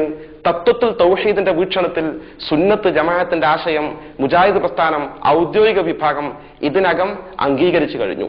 ഇന്നിപ്പോൾ അവർ പറയുന്നത് സൃഷ്ടികളിൽ നിന്ന് മറഞ്ഞ വഴിക്ക് ഗുണം പ്രതീക്ഷിക്കാം, പക്ഷേ സൃഷ്ടികൾ അള്ളാഹുവിന്റെ സൃഷ്ടികളാണെന്ന് വിശ്വസിക്കണം. രണ്ടാമതായി അള്ളാഹു നൽകിയ കഴിവിൽ നിന്നായിരിക്കണം ചോദിക്കേണ്ടത് എന്നാണ്. മഹാത്മാക്കളുടെ കാര്യത്തിൽ സുന്നി വിഭാഗം ഇത് തന്നെയാണ് പറഞ്ഞിരുന്നത്. അവർ അള്ളാഹുവിന്റെ സൃഷ്ടികളാണെന്ന് വിശ്വസിക്കണം, അള്ളാഹു നൽകിയ കഴിവിൽ നിന്നായിരിക്കണം ചോദിക്കേണ്ടത്. ഈ രണ്ടു പാതികൾ അംഗീകരിച്ചാൽ സൃഷ്ടികളോട് മറഞ്ഞ വഴിക്ക് ചോദിക്കാമെന്ന് അംഗീകരിക്കുന്ന മുജാഹിദ് പ്രസ്ഥാനത്തിന് തത്വത്തിൽ മഹാത്മാക്കളോട് സഹായം ചോദിക്കുന്നതിന് ഇനി മടിച്ചു നിൽക്കേണ്ടതില്ല. ഇതിനർത്ഥം തൗഹീദിന്റെ വിഷയത്തിൽ സുന്നത്ത് ജമാഅത്തുമായി രാജിയായി കഴിഞ്ഞു എന്നതിലേക്കാണ് ഈ സംഭവ വികാസങ്ങൾ വിരൽ ചൂണ്ടുന്നത്. ഇത്തരുണത്തിൽ കേരളത്തിൽ ഉടലെടുത്ത മുസ്ലിങ്ങൾക്കിടയിലെ ഭിന്നതകൾക്ക് പരിഹാരമാകാനുള്ള സാഹചര്യം തെളിഞ്ഞു വന്നിരിക്കുകയാണ്. പഴയ കാലഘട്ടത്തിൽ മറഞ്ഞ വഴിക്ക് അള്ളാഹുവിന് മാത്രമേ ഉപകാരവും ഉപദ്രവവും ചെയ്യാൻ കഴിയൂ എന്ന് മുജാഹിദ് പ്രസ്ഥാനം വിശ്വസിച്ചിരുന്നുവെന്നും, എന്നാൽ ആ വിശ്വാസം ദീർഘകാലത്തെ വിശ്വാസം തെറ്റായിരുന്നു. മറഞ്ഞ വഴിക്ക് ഉപകാരവും ഉപദ്രവവും ചെയ്യാൻ അള്ളാഹുവിന് മാത്രമല്ല തന്റെ ചില സൃഷ്ടികൾക്കും സാധിക്കുമെന്ന് മുജാഹിദ് പ്രസ്ഥാനം പറയുന്നത് ഇപ്പോൾ തന്നെ നമുക്കിവിടെ അനുഭവത്തിലൂടെ കാണാൻ സാധിക്കും. അവർ പ്രസംഗിച്ച ഒരു ഉദാഹരണം നമുക്കിവിടെ കാണാം. പിന്നെ സുഹൃത്തുക്കളെ, നമ്മളും ഒക്കെ മുമ്പ് പറയും, ഈ സലാസുല്ലമി ഞങ്ങളെ പഠിപ്പിച്ചെന്താ അറിയോ, മറഞ്ഞ മാർഗത്തിലൂടെ സഹായിക്കാൻ അള്ളാഹ്ക്ക് മാത്രമേ സഹായിക്കുള്ളൂ. അതുകൊണ്ട് സിഹർ മുഖേന നമ്മൾ സഹായിക്കുന്നു വിചാരിച്ചാൽ തെറ്റാവും. ഞാനൊക്കെ കുറെ കാലം വിശ്വസിച്ച് പ്രസംഗിച്ചിറങ്ങിയിരുന്നു. അള്ളാഹു എനിക്ക് പുറത്തു തരട്ടെ, ഞാനിപ്പോ പ്രാർത്ഥിക്കുകയാണ് ഇയാളെ കെണിയിൽ ഇസ്ലാഹി പ്രസ്ഥാനം രക്ഷപ്പെട്ടല്ലോ. തൗഹീദിന്റെ വിഷയത്തിൽ മുജാഹിദ് പ്രസ്ഥാനം സുന്നി വിഭാഗത്തിന്റെ ആശയം അംഗീകരിക്കുന്നതോടുകൂടി അടിസ്ഥാനപരമായ വലിയ ഒരു ഭിന്നതയ്ക്ക് പരിഹാരമാവുകയാണ്. ഈ സാഹചര്യത്തിലാണ് സുന്നി വിദ്യാർത്ഥി യുവജന സംഘടനാ നേതാക്കൾ ഈയിടെ കോഴിക്കോട് വാർത്താ സമ്മേളനത്തിൽ മുജാഹിദ് സംഘടനകൾ സുന്നി വിഭാഗത്തിന്റെ ആശയം അംഗീകരിച്ചു കഴിഞ്ഞ സ്ഥിതിക്ക് അവർക്ക് സുന്നി സംഘടനകളിൽ ലയിക്കാം എന്ന് വാർത്താ സമ്മേളനത്തിലൂടെ അറിയിച്ചത്. ഈ തീരുമാനത്തിന്റെ വെളിച്ചത്തിൽ തർക്കത്തിലേക്കെന്ന കാര്യങ്ങളെക്കുറിച്ച് ഒരു മേശയ്ക്ക് ചുറ്റുവരുന്ന് സംസാരിച്ചാൽ സുന്നി വിഭാഗത്തിന്റെ വീക്ഷണങ്ങൾ അംഗീകരിക്കാൻ അവർക്ക് പ്രയാസപ്പെടേണ്ടി വരില്ല. മുജാഹിദ് പ്രസ്ഥാനം സുന്നി സംഘടനയിൽ ലയിക്കുകയാണെങ്കിൽ അതിന്റെ അനുബന്ധമാണ് ജമാഅത്തെ ഇസ്ലാമിയും തബ്ലീഗ് ജമാഅത്തും. വഴിയെ അവർ